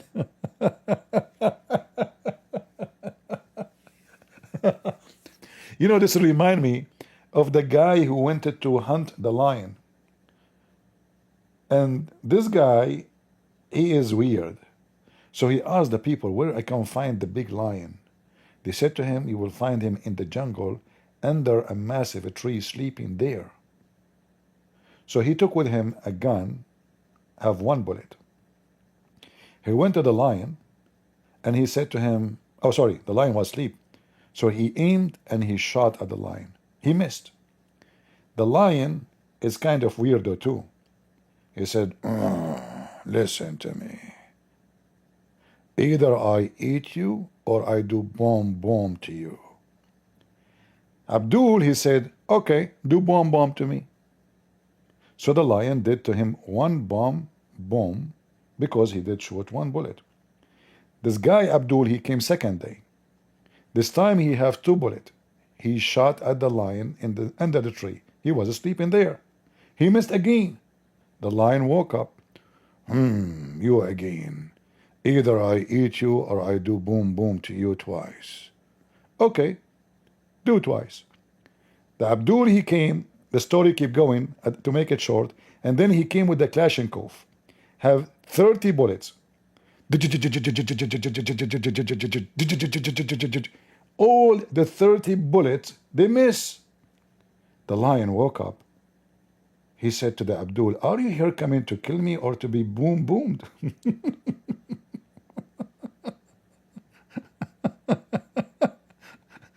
And those are the Houthi, you know. Are you really shooting the lion to kill the lion or because you want to be boomed? Potato. Obviously, they want to be boomed. And then the Israeli, they attack them back. They destroy everything they have. Tomorrow, we are going to come again. And the Israeli says, okay, do you want us to eat you or to boom you? What a bunch of savage, stupid people. We attack you with the missiles, okay? It's true, it's going to hit nothing. But who care? We are seeking the boom. All right.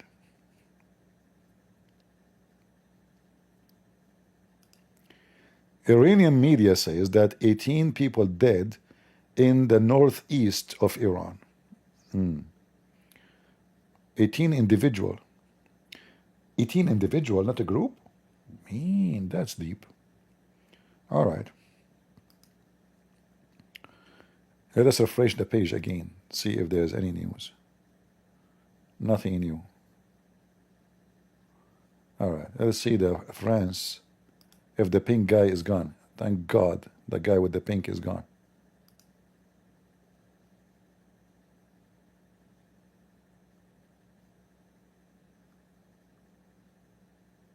No, he's here still. I was focusing on Trump. Just give me a break, man. Let us go to the Iranian TV. Maybe it's going to work. There's no way until now he is here. Maybe I need to refresh the page. There's no way the guy with the pink is still there. Here we go. See? It was a certain scientific error. At least this guy is not wearing a...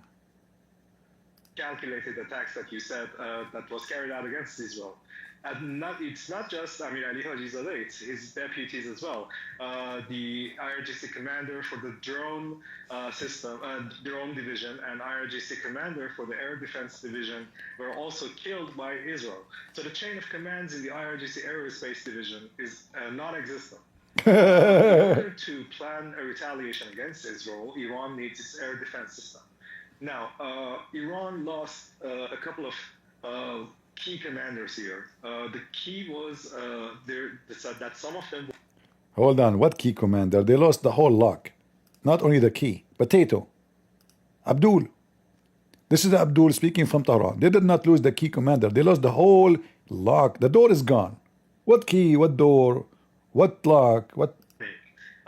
Unlike the commander-in-chief of the IRGC, Hossein Salami, who was known to the Iranian public for his bullish rhetoric against the Israelis and the United States, Salami was a man of words, and Major General Bagheri was a man of actions. And regarding the rhetoric that we are hearing from the state TV, it was very interesting. At the first hours of the Israeli attack, when the death of Salami and Bagheri was confirmed, and a couple of nuclear scientists, they put a black ticker on the side of the screen, an indicator of mourning and grief in the Iranian culture and in the Shia Sharia. But after hours, the black ticker was removed and it was replaced with an Iranian flag which is waving. That indicates that this has now become a patriotic issue for the state TV. They're trying to spread this as a patriotic issue that Israel did not just target the Islamic Republic, it targeted people, it killed kids, it targeted Orkide residents in Satarkhan, which is an entirely civilian residence, and it killed non-military commanders and, civilians alongside military commanders as well. So this is what the Iranian state TV and the Islamic Republic is trying to tell people, to bring them together, to unite them, at a time when Ershad also correctly said there are bipolar opinions. There's a division of opinions amongst the people. Some still oppose the system and are saddened by the events that happened today. And the others are cheering and dancing in the street. Brief point, Saeed. When you heard, as you said a moment ago, alert alarms going off, sirens going off, what's the order? What are you to do? Is it to stay at home? Are there shelters to go to? No, there aren't any shelters, Gavin. I just need to stay here. Talk to you. Stay with us. Saeed Azimi, our correspondent in Tehran. Andrew, just listening to that. Saeed Hazimi from Iran, and he have a yellow teddy bear in the shelf. I mean, grow up, man. You are 30 years old and you have teddy bear in the shelf. Potato, listen. They have no even shelter. People don't have shelter to go. So they want a war with everybody, with Saudi Arabia, with Emirat, with Bahrain, with the Israeli, with the American, and they don't have shelter. Why?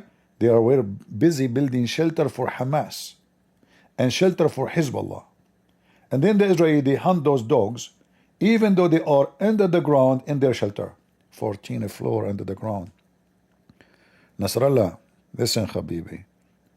This is Jack Shalom from the IDF speaking to you. Shut up, Nasrallah. We know that you are in the 14th floor under the ground, and we are going to send you a rocket. You close the door, you don't close the door, you cannot survive it. Don't shout, Hassan Nasrallah. It isn't going to help you. Just say Re Shahada, and you are dead in 2 seconds. Count with me. 1, 2. Boom. Nasrallah, are you there? Habibi Nasrallah. This is Jack Shalom speaking to you from Tel Aviv. Nasrallah reader is not answering, brothers. Let me call Netanyahu. Netanyahu, I think Nasrallah, he lost his phone. Yes, he's not answering. No. He is not answering because we killed him. So are you sure that the bomb did not hit his phone because you have a pager explosion inside the phone? Potato. They have no shelter. Their doorstep. They don't want world energy markets to be destabilized. They don't want the possibility of Iranian military retaliation on U.S. bases that are in their country, as was just mentioned there. Iraq, Jordan, Qatar, Gulf monarchies all host U.S. bases. One other thing to point out, a strategic concern for the Gulf states too, is that the Gulf states don't want to see an unrestrained Israel, acting as it pleases to push its and to press its own geopolitical advantage across the region. Because make no mistake, that's one of the aims of this operation for Israel, is to show that it can advance its own geopolitical interests across the region. Trump himself acknowledged the growing importance and clout of the Gulf states by choosing them for his first international visit as president when he came back in office back in May. So what's going on here, I think, is since Trump came back to the White House, these Gulf states have been actively lobbying Donald Trump. They've been lobbying Donald Trump intensely to prioritize diplomatic options over military ones when it comes to Iran, or at least to use his leverage. In fact, what he is saying is absolutely false. The Arab countries, they were asking Trump to do military action, not the opposite. You see, what people they say in TV, like the Crown Prince now, he condemned the Israeli attack against Iran. But under the curtain, the Saudi are so happy for what happened. So those TV stations, they are a bunch of stupid, because they knew that a victory against Iran, a military action, is a victory for them, not diplomatic, because diplomatic will make them flourish again. Obama, he signed an agreement with Iran. He put billions of dollars, $100 billion in one airplane, and he sent it to Iran. The Iranian used the money and he left the sanctions on them. So they flourish with the oil and the money coming from the oil and the money they receive. Every single Arab country in the neighborhood is so happy that Iran today is hit, because they consider Iran the biggest threat to them. They don't care for Israel. They hate Israel too. Don't take me wrong. They are not supporting Israel. But they understand that the Iranian regime trying to replace the Persian Empire by Islamic Shia Empire. So before, they control, like just a few months ago, they were in control of Syria and Lebanon. And until now, they are in control of Iraq. So the map of the Shia Empire was growing.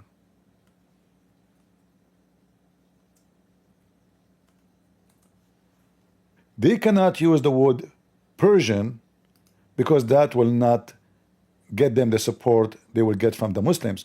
So what they do, they use Islam and they use Israel as a reasoning for the Muslim to support them. Like, come on, we hate the enemy of Allah, the Jews. Join us, support us.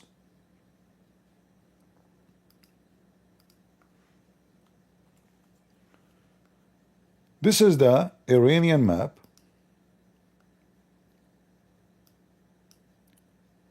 Iran, they expand their power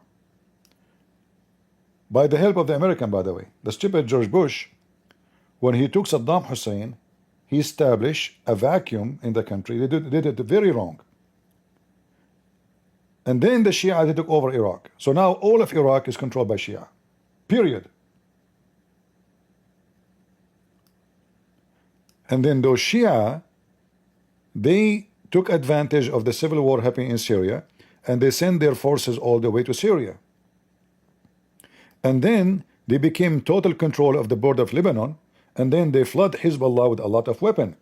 So now the borders is open from Iran, through Iraq, through Syria, through Lebanon. So Iran was here, Iran become here. So all this territory, I wish I have a tool to draw on the screen to show you what I'm talking about more clear, but I think you can see my mouse, right? So all of this become the empire of Iran. Same time, Iran control a very sensitive area where a lot of oil, or most of the oil going to Europe or India or China, is coming from here. And this is why Israel did not attack any refinery of Iran, because that will give them excuse to make a blockade over oil coming from this area. If the Iranian now try to do that, all the international community who's going to be harmed by this, they will be against Iran. But if Israel attack the refinery, then the Iranian says, why you go after us? They are the one who don't want you to have oil. They attack refinery. So the Israeli, they are being smart. They are not attacking refinery, at least for now. Unless things getting really bad, then they will not hesitate to hit the faucet of money for Iran. I am sure that all those countries, starting from Emirat, which is Iran, they occupy Abu Musa Island from them, you know.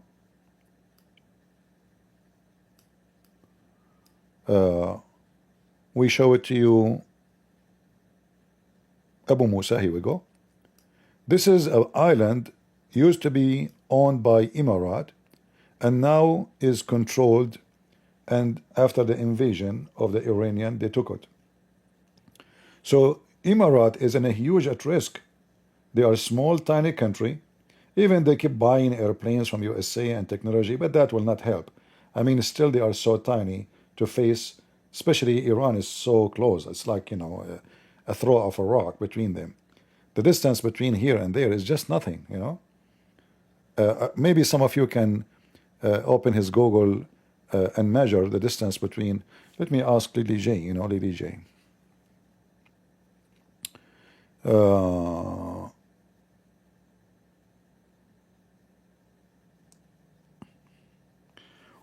What the distance between the Emirat UAE borders and the Iranian borders? The borders of the UAE and Iran are separated by the Strait of Hormuz. At its narrowest point, the Strait of Hormuz is approximately 21 nautical miles, about 39 kilometers or 24 miles wide. Nothing. 24 miles, 39 kilometers. This is the distance between here and there, this area here. However, we just showed you Abu Musa, how close it is, which now the Iranian, they use it as landing for drones and airplanes and warehouses of weapons. So Emirat is at big risk because of Iran. So they are now celebrating, they are having great time, even though they have fear now that Iran might seek revenge. They could not attack Israel, but they might attack the one who's happy for it. But I don't think so, because already the country is suffering a form of collapse. So having one more enemy is not going to be smart. They better not to go that far. Otherwise, it's going to be more devastating for them. Because then the Emirati, they can open their land to the Israeli to use their airport to attack Iran, and they can join the fight, even though they are a small, tiny army, but they have, you know, a good amount of fighter jets. Let us ask the stupid AI. How many fighter jets and what kind are they Emirat UAE own? The United Arab Emirates Air Force, UAEAF, operates a diverse fleet of fighter jets. Here's a breakdown based on the latest available information. Current fleet: F-16EF Black 60 Desert Falcon. The UAE operates a fleet of 78 F-16s, specifically the advanced Black 60 variant, 54 single-seat F-16Es, and 24 two-seat F-16Fs. This variant was developed specifically for the UAE and is considered highly capable. Dassault Mirage 2009. Yeah, so they bought a Mirage and they bought many advanced airplanes, but however, still their army is a shish kebab. You know, we cannot consider this army as something really effective. Yeah, look like the Iranian TV is gone. You know, nothing is working. That's it, potatoes. Shish kebab. Let us see the news in Israel. Any update? Look at this. The Houthi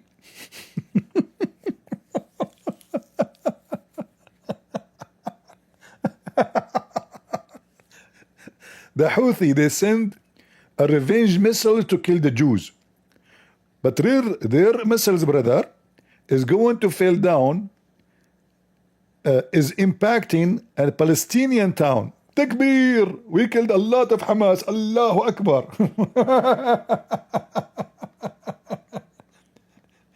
Palestinian media report an appearance missile impact in the West Bank town of Sira near Hebron after the IDF warned of ballistic missiles that was fired from Yemen.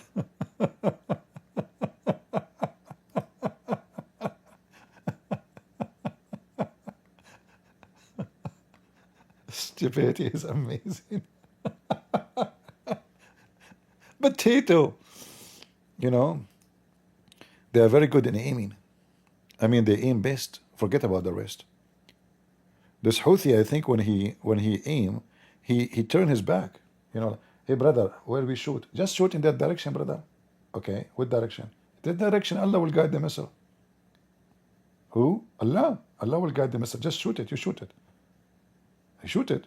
It's like the Indonesian. They were praying to the Kaaba, but their direction was to Somalia for 1,000 years.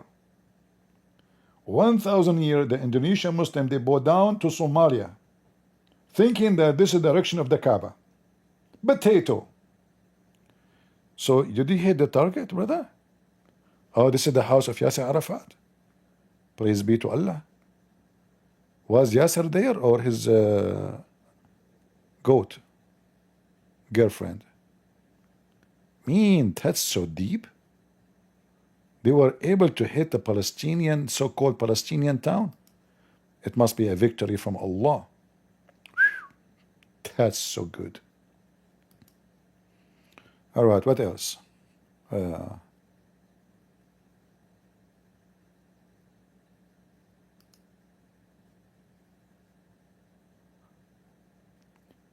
Even there's no immediate report of injury.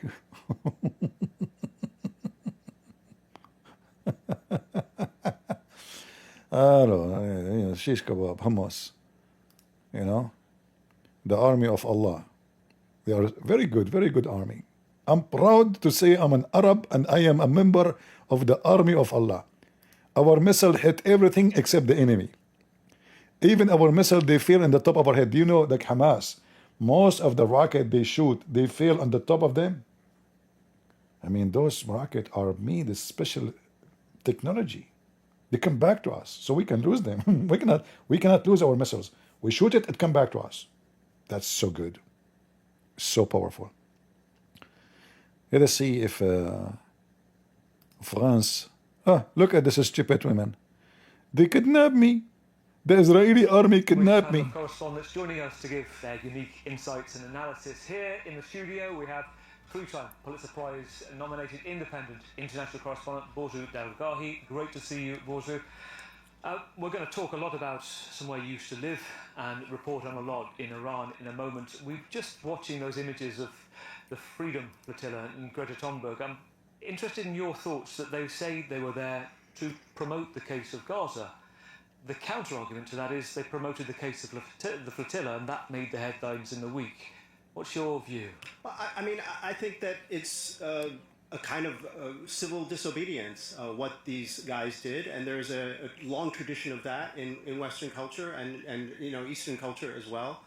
So I think it was a legitimate act of protest against what everyone in the world sees as a grave injustice against a civilian population. And by the way, I don't think that they're unlinked. I don't think that what is by the way, just to show you that you are a bastard person, how come those people, they don't do protest against injustice for the Alawi in Syria, for the Muslims in Syria, for the Christians in Syria, in Nigeria, in Iran, in around the world? How come you only see injustice only when it's come to Israel? Just scumbag. We know that who is behind all of this.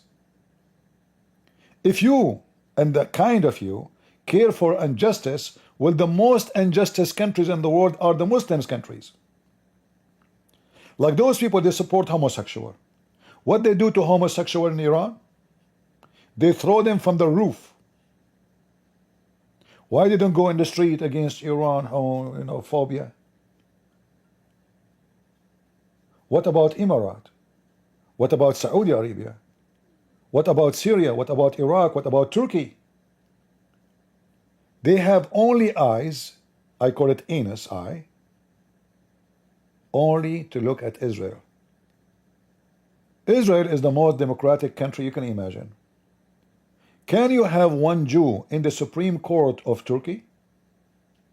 In the Supreme Court of Saudi Arabia? By the way, they don't have Supreme Court. In Israel, there's Arab Muslims in the parliament. There's Arab who they are a member in the Supreme Court of Israel. There's judges, there's police, there's army.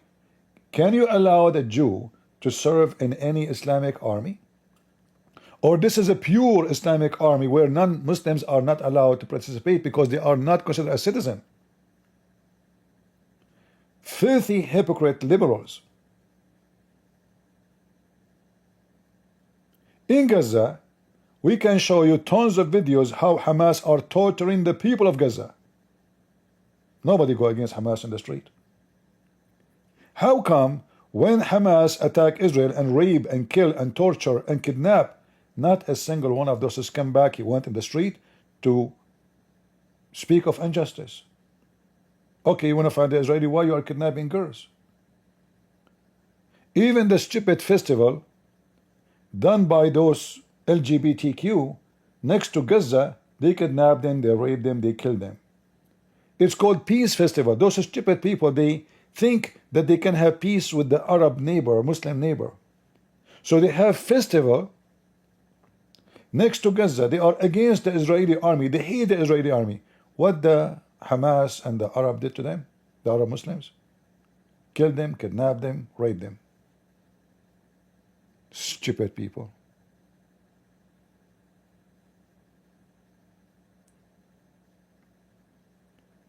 Very hypocrite. Shish kebab. And we are here to get you busted, Abdul. Let's see if there's any news. I mean, what this empty shelf now to do? Like, people, they are buying food because of war. Don't worry, there's nothing will happen.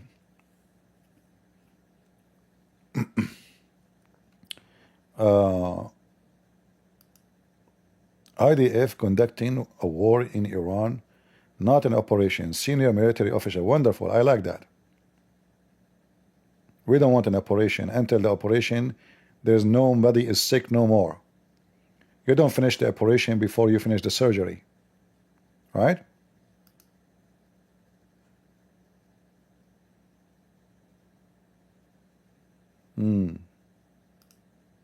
We have to finish the surgery. You don't open the wound and leave it there, and then the buzz will come out. Clean it. Right? We have to clean what we started, and as long your operation is so successful, you better continue and finish the job. You know what? If Netanyahu he finished the operation before the job is done, I'm going to fire him. Do you know I have a connection, right? Many of you might wondering what I'm talking about. First, I'm an Arab, and we Arab, we have connection. Hello, Trump? Listen, the airplane we gave you, if you don't force Netanyahu to stop, I'm going to get it back. Yes. Okay. Thank you very much. Remember, I will take the airplane back. Yeah. Which airplane? The one I gave you yesterday. You received nothing. What are you talking about? Trump, what you are saying? The Israelis stole it? Oh no. Netanyahu have it? What he's doing with it? What? Celebrating victory over Iran in the airplane we gave you? No way. How he was able to get it? What? If Netanyahu was able to go 14th floor under the ground and hit all the Iranian leaders. Do you think they cannot get the airplane, you stupid? This is the Mossad. They can get anything they want. Potato. Don't call me again. Your airplane is gone. Call Netanyahu, not me. Potato. So IDF conducting war in Iran, not an operation. I hate the word operation. You know, this reminds me of Putin. He put in jail anyone he say war on Ukraine. You should say operation. Spasiva. Operation. Abdul, what's wrong operation? I mean, it's going for 3 years, and you call it operation, and you can't even stop it. Ah, it's an operation. Ah, okay. All right. We are in historic event, absolutely.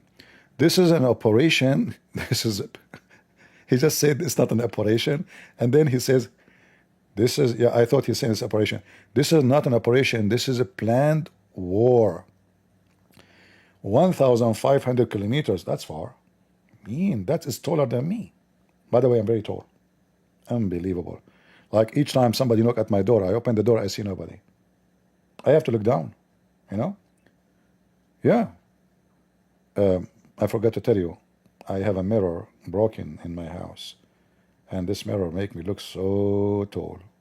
Anyway, from Israel, and the official says, okay, good news, good news. What else? No more update here. Let us go back to La Française. Let us see the Iranian TV. Still error. Everything is going error in this country. Let us see if it's going to work now. I mean, you're at war and your TV is not working.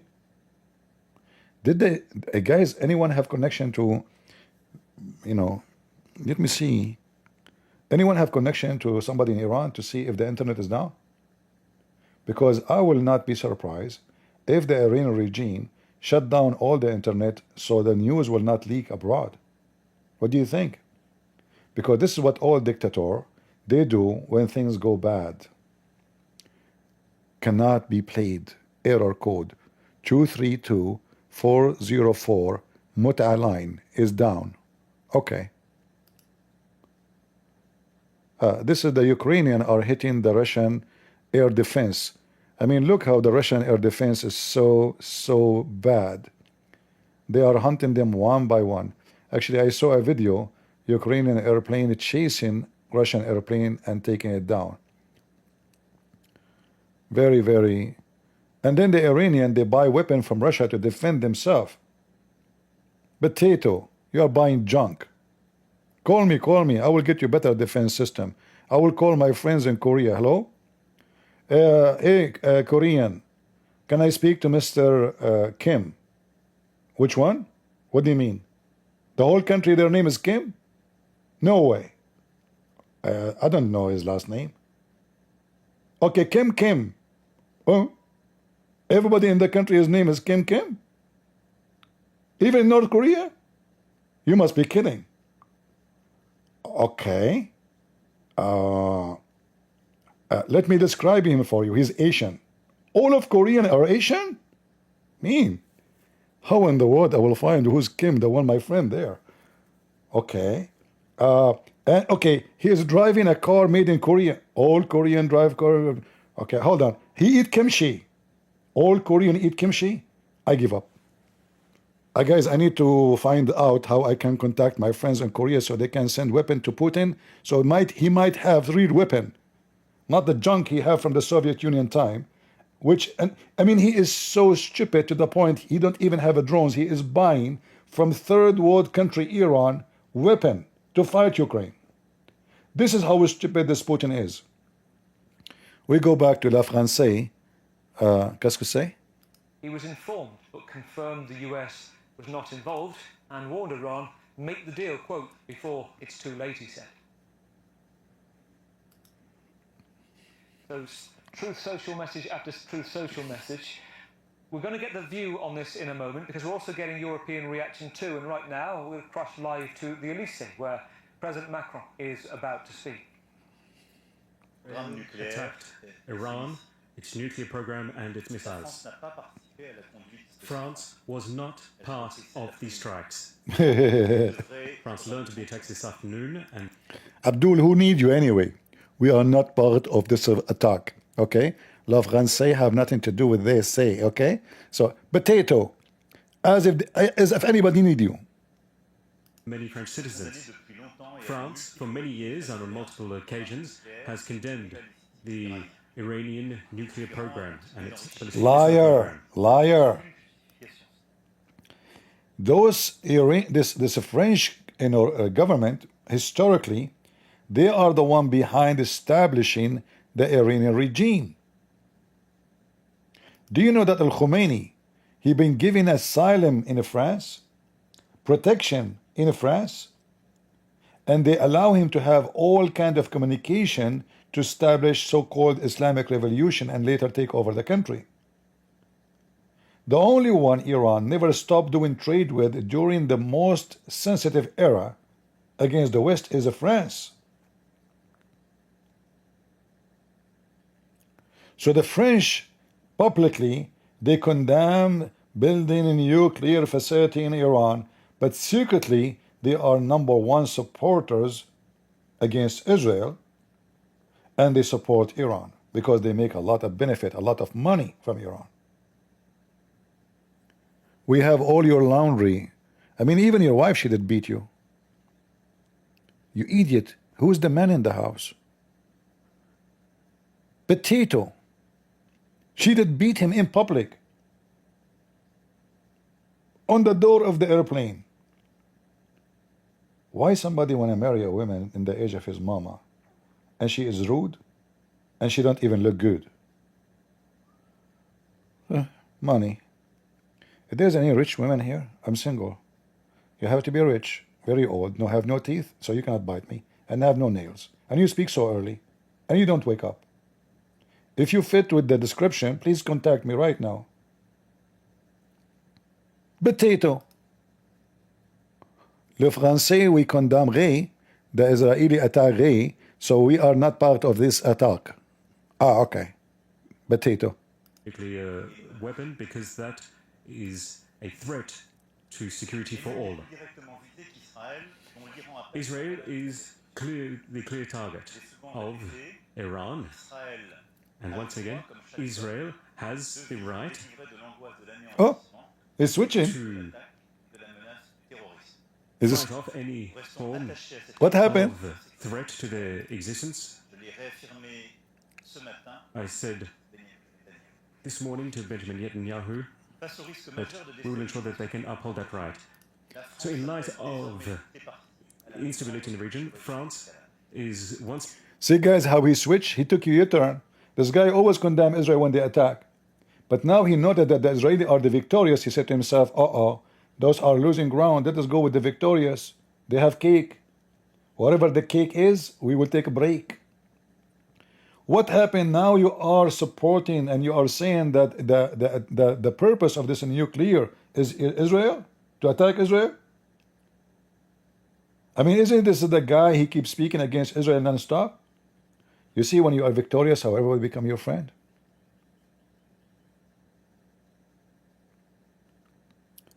In high school, I moved to the new school. A woman, she told my mom, in this school there's a gang. Any new student, they beat him up severely. So your son tomorrow, when he go there, they will beat him up. My mom, she told me that this is what they will do to you. Do you want to send somebody with you? You know, I mean, we have a huge family. I said, no. So I went to the school. Now I know what will happen. And exactly as this woman, she said, a bunch of guys gathering together and they are looking at me. So I went directly to them. I said, who of you want to fight me? They were shocked. It's supposed to happen the opposite way. They are the one who will bully me and then beat me up. I went to them, I said, who want to fight? They said, what? And they start looking around to see, maybe he have somebody with him. There's no way one guy is coming to us. One of them, he says, me. And actually they describe him for me already, that he is their boss. I hit him in his nose and he started bleeding. He fell down on the ground. and then they gather over me and they were beating me, but I was beating him. Second day I went to school. Suddenly, the first day in the school, everybody become my friend. Hello, how are you doing? My name is Abdul. Glad to meet you. Can we be friends? Okay, sure, sure, sure. This is the language they understand. You beat them, they follow you. It's like a pack of wolves, and there's an alpha male, he is in control. If you don't prove yourself, you will be a follower. They don't respect you because you are smart, kind, nice. They bully you if you are like this. But if you are aggressive, a wolf who can bite them all, they follow you. This is the language many they understand today. They don't understand the language of being nice and friendly. In Israel, they understand that very well. And now this guy is praising Israel. He is the one who condemns Israel all the time because they are the victorious. And victory brings friends. Absolutely. When you lose, everybody will leave you alone. Cry alone. Based upon two states, one which assures peace and security for all. Shut up. This is what France, since the 7th of October... Yeah, shut up. Two state. Let us see the Iranian TV if it's going to work. Come on, Iranian TV, do something. No, it's not working. Let us see Israel news. Iranian air defense activated now? Mean. Are you serious?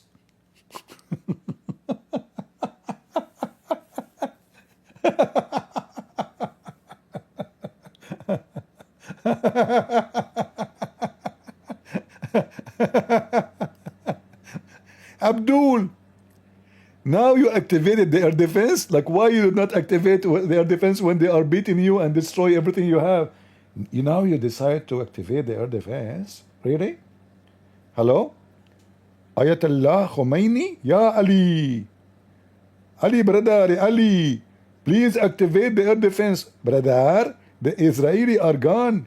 Yes, this is the time to activate the air defense because they are gone. So now they decide to activate the air defense? That's deep. That is seriously deep. So good, man. What a leadership. Man, they just burn our nuclear facility, our air forces. They destroy our air bases, our ballistic manufacture, our storage, our warehouses. And now we will activate the air defense. No more Israeli in the sky. Brother, I hear the Israeli jet in the top of us. Yes, but that is not true. This is only the sound. Where are they? Do you see them? Brother, yeah, I see them. They are there. Brother, this is the illusion. This is the fake news of the Western and America. This is the illusion. This is the 3D. This is not true. Brother, I see a rocket coming at us. Brother, this is not a rocket. This is a firework. So now they decided to activate. I mean, this is hilarious. Okay. The Israeli, they commanded Israel to order to stay close to shelter. I'm not sure why you want to stay close to shelter if the Iranian themselves are even sheltering. What shelter? If I am Israeli, I will go to the park, have fun, like I don't smoke, I don't drink, but I can do a different park. I say, Abdul want to debate me, Yeah. Let us see, there's a news. All right. Yeah. Mean. Zenda Natanz. This is the name of the city where they have their nuclear facility. Let us see more pictures. Mean. An empty missile fell down in Iran. This is where? Is that the one fell down? This is in Syria. Oh boy. The guy was making mixed eggs, and they mixed him. This is the Israeli fighter jets. Those are shish kebab. If you want to send them flowers, by the way, just don't contact me. We can sell you flowers, roses. Yeah. Let us see if there's any more news. Iranian TV. Come on, work, man. Nothing working. This guy is still talking. Potato. Way detract from events going on in Gaza right now. And Richard, one thing that you noticed, talking about next week, where we thought it was seen to be the path that France would recognise Palestine as a state. That meeting seems to have been postponed. Yeah, true. It was clear after what happened this night that it would have been very difficult for France to decide to recognize the Palestinian state in such a condition of war between Israel and Iran. So the answer came from President Macron. It's very difficult in this situation. It's very difficult. Just shut up. I mean, don't get married, okay? I mean, your wife, she will leave you to the first potato she see in front of her. I don't know, even if you have a wife. I wonder if you have a wife, how she look like. Mean. Where did they get those people from? Israel. Okay, let us see here. Let us see if they have any news in the Shish Kebab Arabia TV station of Saudi Arabia. Do they have any news here? It says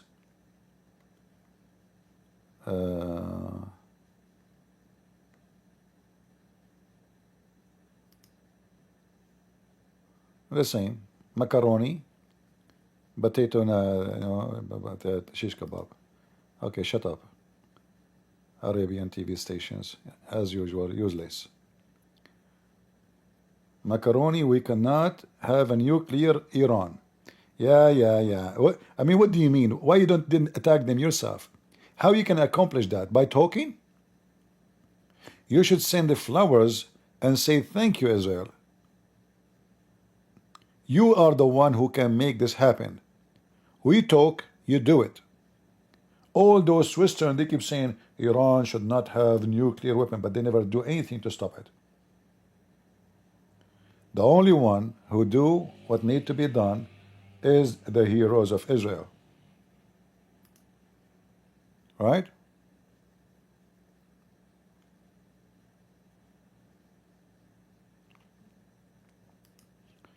Is this guy still alive? Because they killed all the... Look how the Abdul, they walk inside the man. Hold on. Do you see how they walk? Like zombies. Inside the nuclear. I think the radiation is killing them, maybe.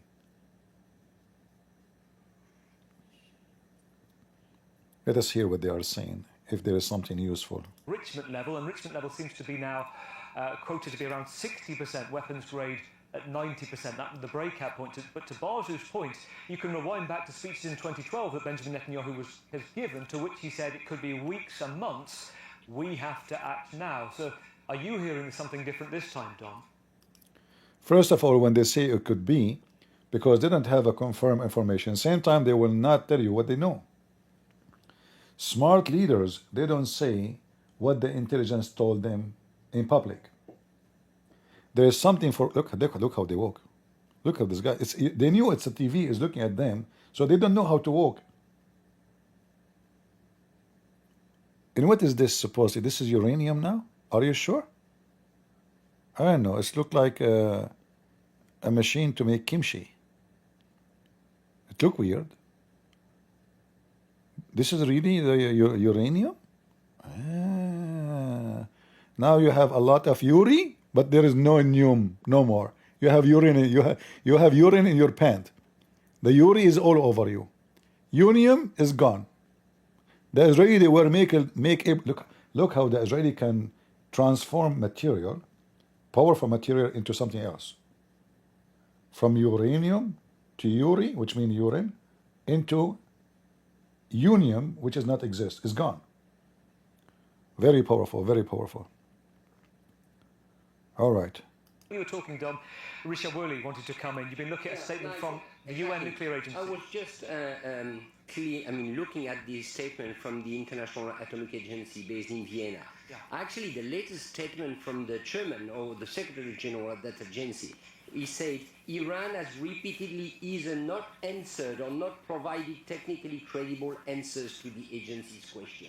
So it was not an imminent threat, I agree, but recently there was a rising amount of concern of what Iran is doing. So we may not call it imminent threat, but clearly Iran was playing a strange game, and that is precisely why Donald Trump was trying to take back Iran in a negotiation after himself withdrawing from the agreement in 2018, the agreement GCPOA negotiated by the Europeans. And it's worth saying, though, isn't it, given what Richard's pointed out in the latest statement, this is not something of a moment apropos of nothing, of panic, of sudden, what shall we do? Given the Mossad, which you were telling us before, their ability to get in and get drones in there, this has been a long time in the making. Yes, this is multi-level and multifaceted. It's become evident over the course of the day that Israel, at least Israel's Mossad, the intelligence agency, has been preparing this for years and years. This is not something that you can put together even in a few months. Just in terms even of the human involved and the precision. In addition, we found out earlier today that the Israeli army has been working on this for at least 8 months, that this was on the books. But I want to return to something that Dom just mentioned. These are two conditions that have changed radically and that may have impacted the timing. In addition to Prime Minister Netanyahu's well-known domestic political weakness, there are two other issues. One is, I don't want to say the destruction, but the major degradation of Hezbollah. One reason that Israel did not attack Iran was the fear that Hezbollah would... This is an Israeli journalist. She is the top smart idiot in Israel. I mean, isn't it obvious that now the Israeli, they clean the carpet around them, so all the enemies cannot participate, so it's a perfect time? Those are journalists? Who hire you as a journalist? You are a journal, not list. There's no list in your name. What is your name? In the list of journalists. Her name is Noga. You see, the Israeli, they have a very consistent plan to isolate the future and to protect their borders first. In order to attack Iran, they have waterfront. And they depend on, in the case of they being attacked. So Iranian, they have said to themselves, we are going to plant terrorist camps around Israel. Anytime they think about attacking us, they have to worry about someone is so close to their borders. They will not have time even to stop those rockets. It's going to be overwhelming. Their defense system will collapse when we send 10,000 rockets in the same time. How they can shoot it down? Israel, because they are smart, demolished all the neighboring terrorists, and now no one can stand with Iran if they attack. So it is the perfect time to accomplish the mission. Syria is not controlled by the Assad regime, which is controlled by Iran no more. In Lebanon, Hezbollah became shish kebab. They don't even dare, until now, Hezbollah did not dare to shoot one bullet at Israel. Imagine. This is not the same Hezbollah exists 6 months ago. It's so different. Hezbollah have no tires. We cannot say even they have a flat tires. The tires are gone. Israel is hitting Hezbollah every day in Lebanon, almost every day, if you watch the news. Hezbollah don't dare to do anything except complaining. So it's a very successful, long operation, should be done long time ago.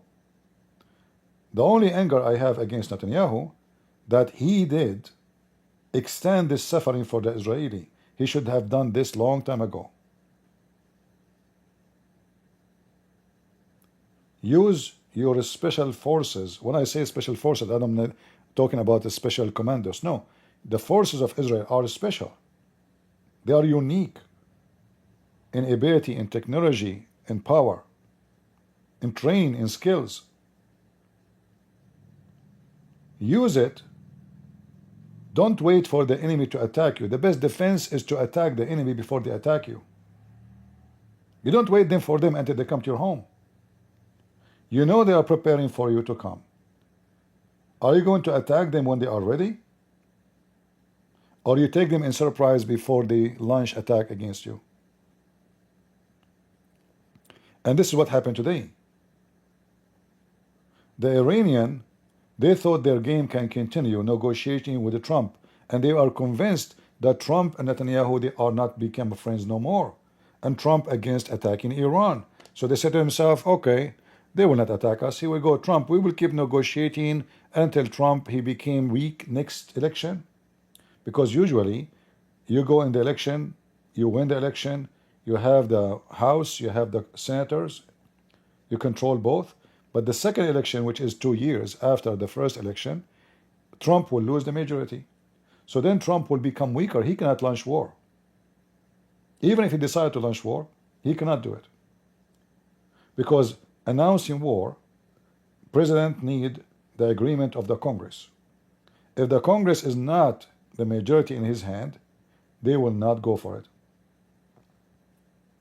So they were hoping to extend the negotiation to unlimited time until Trump became weaker as a president, which is expected to happen less than 2 years from now. The same exactly what they did with Trump in the first term. He kept negotiating with them, and the negotiation go nowhere. But this time, the Israelis were able to force Trump to give them a period of time. How long do you think you can negotiate? So he promised 60 days. Yesterday was day number 61. The 60 days is over. Israel is free to hit. And they hit.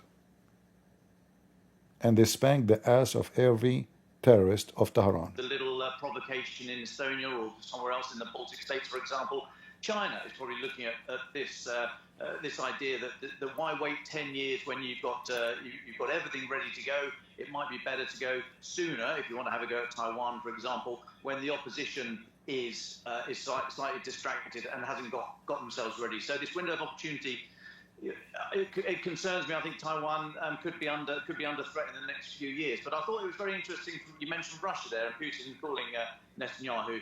The statement earlier on today by the Russian Foreign Ministry calling Israel's action an unprovoked an unnecessary provocation. Unprovoked aggression. So that's unprovoked aggression. Look who is talking about unprovoked.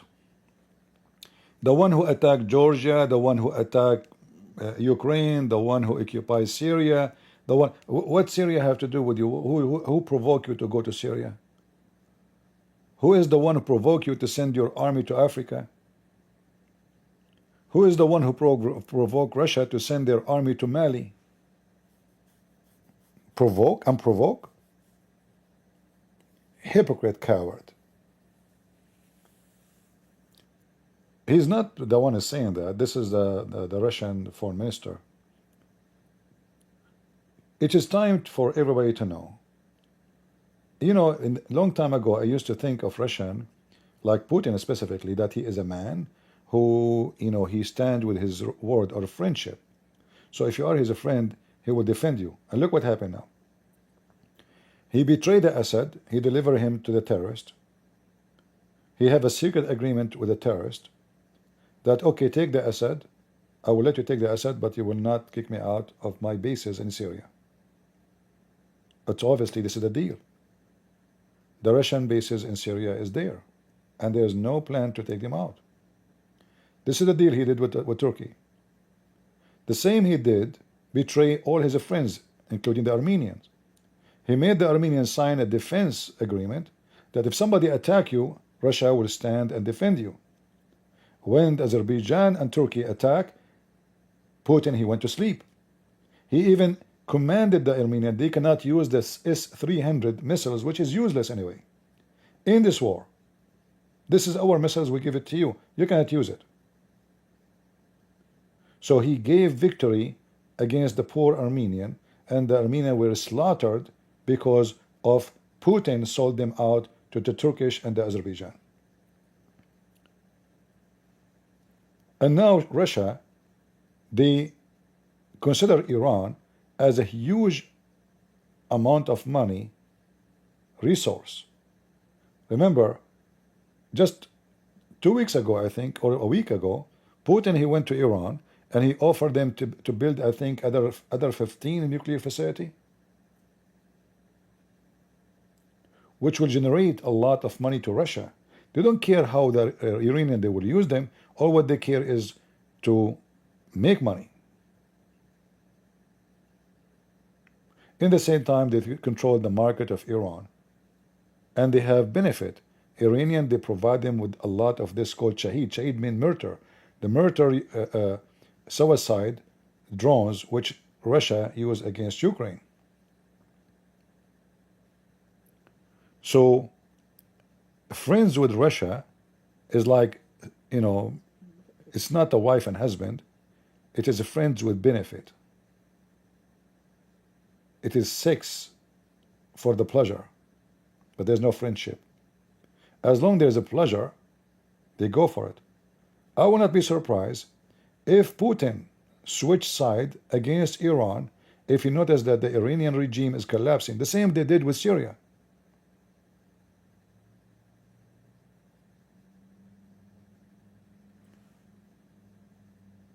This is what happened when you are victorious. Even your enemy will become your friends. Let us see if there is any new news coming from Israel. Exhaustion among people. The Israeli analysts who I've spoken to today have actually not made the connection that Borzo just made, Gaza and Iran, though I do think he's right. For Israelis, Gaza remains this open wound, this unexpected attack. The massacre of October 7th remains very, very vivid. And I think it will, as long as hostages are still being held, that wound is open. Whereas Iran is almost a situation of the boy who cried wolf for Netanyahu. For decades, he's been saying that Iran poses an existential threat. He was saying, isn't the Iranian, they were saying we want to kill the Jews? He is saying that? I mean, those liberals are sick, man. I cannot even listen to them. He was saying. No, he was not saying. This is what your enemy was saying. We want to kill you all. So, obviously now, there's nothing but talk. And we will see in the future, maybe in a few hours from now, how things would develop. And I hope the Israeli, they will accomplish the mission perfectly. And I hope they will not stop. I pray, actually, that the Iranian regime will collapse. I hope the Israeli, they have second plan, like let's say stages, you know. Stage number 1, to weaken all the command, weaken all the weapon, hit and destroy all their ability to stabilize or to rebuild fast. Second step is how we can make the population go against the regime, because already they are against the regime. The Israeli, they knew that. How we can move them to the street. So I hope they have a plan and they have connection with people in the ground inside Iran, Iranian, who hate the regime, and the Israeli Air Force and even command in the ground can help them to take over the country. That will be the perfect success, because the dangerous Iran will not exist no more. Israel and Iranian, they will be friends. Those Iranian, as I know, majority of them, they hate Islam. They have nothing to do with Islam. They hate even to use the language of the Arab. Imagine you are a Persian. The Persian, they are proud about their history. And then a bunch of savage Arab, they come and occupy them. And they force them to use their words and even their letters. And they force them to speak and to pray in their language.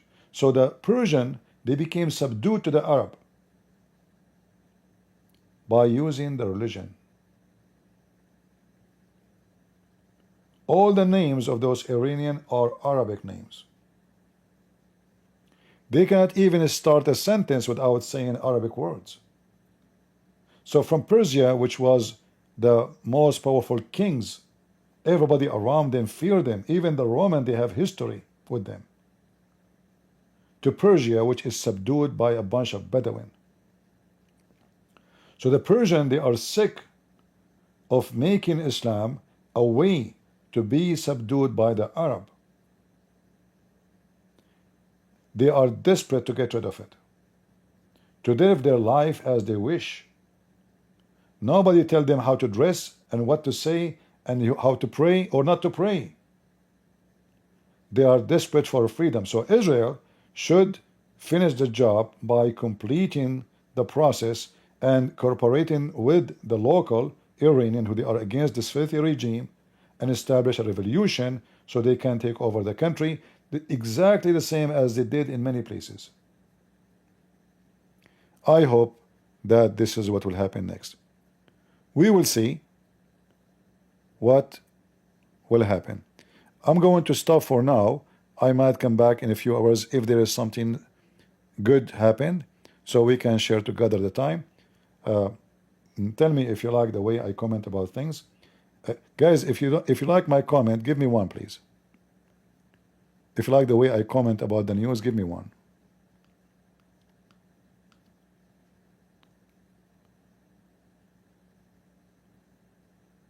And then the one that don't like my comment, give me one too. So if you like my comment, give me one. If you don't like my comment, give me one. Okay. Great, great. Look like everybody like my comment. I see. Man, peace be upon me. This is how the Arab, they make collection of information. Like if you are against the president, give us one. If you like him, give us one. The total number of people who gave one is 100%. All of them, they like the president. Unbelievable. My name is Saddam Hussein and I approve this message. Perfect Islamic democracy. Everybody agree. When they asked Ahmadinejad about the gays, he said, we don't have gays in Iran. Really? Yes, we don't have gays. Ah, you don't? What about the atheists? Oh, we don't have atheists in Iran. Really? Yes, everybody is Muslim. Oh, what about the opposition? We don't have opposition in Iran. Everybody said one. So anyway, I want to say thank you for being here. I will be back maybe in a few hours if we have any serious update. And until then, I say pray for the victory of Israel. And remember that we are the Christians. We are not wrestling against flesh and blood, but against ruler, against authorities, against cosmic power. What cosmic power? What authority? What those rulers? Who are they? Those are the evil who they are trying to fight against the truth. And the truth will set you free. And our Lord is the truth. He is the Alpha, He is the Omega, He is the beginning, He is the end. Everything created by Him and for Him. He is the one who will bring victory. In His name we are victorious. In His name we are the crusade. God is good. So is Jesus. And see you soon again. Take care.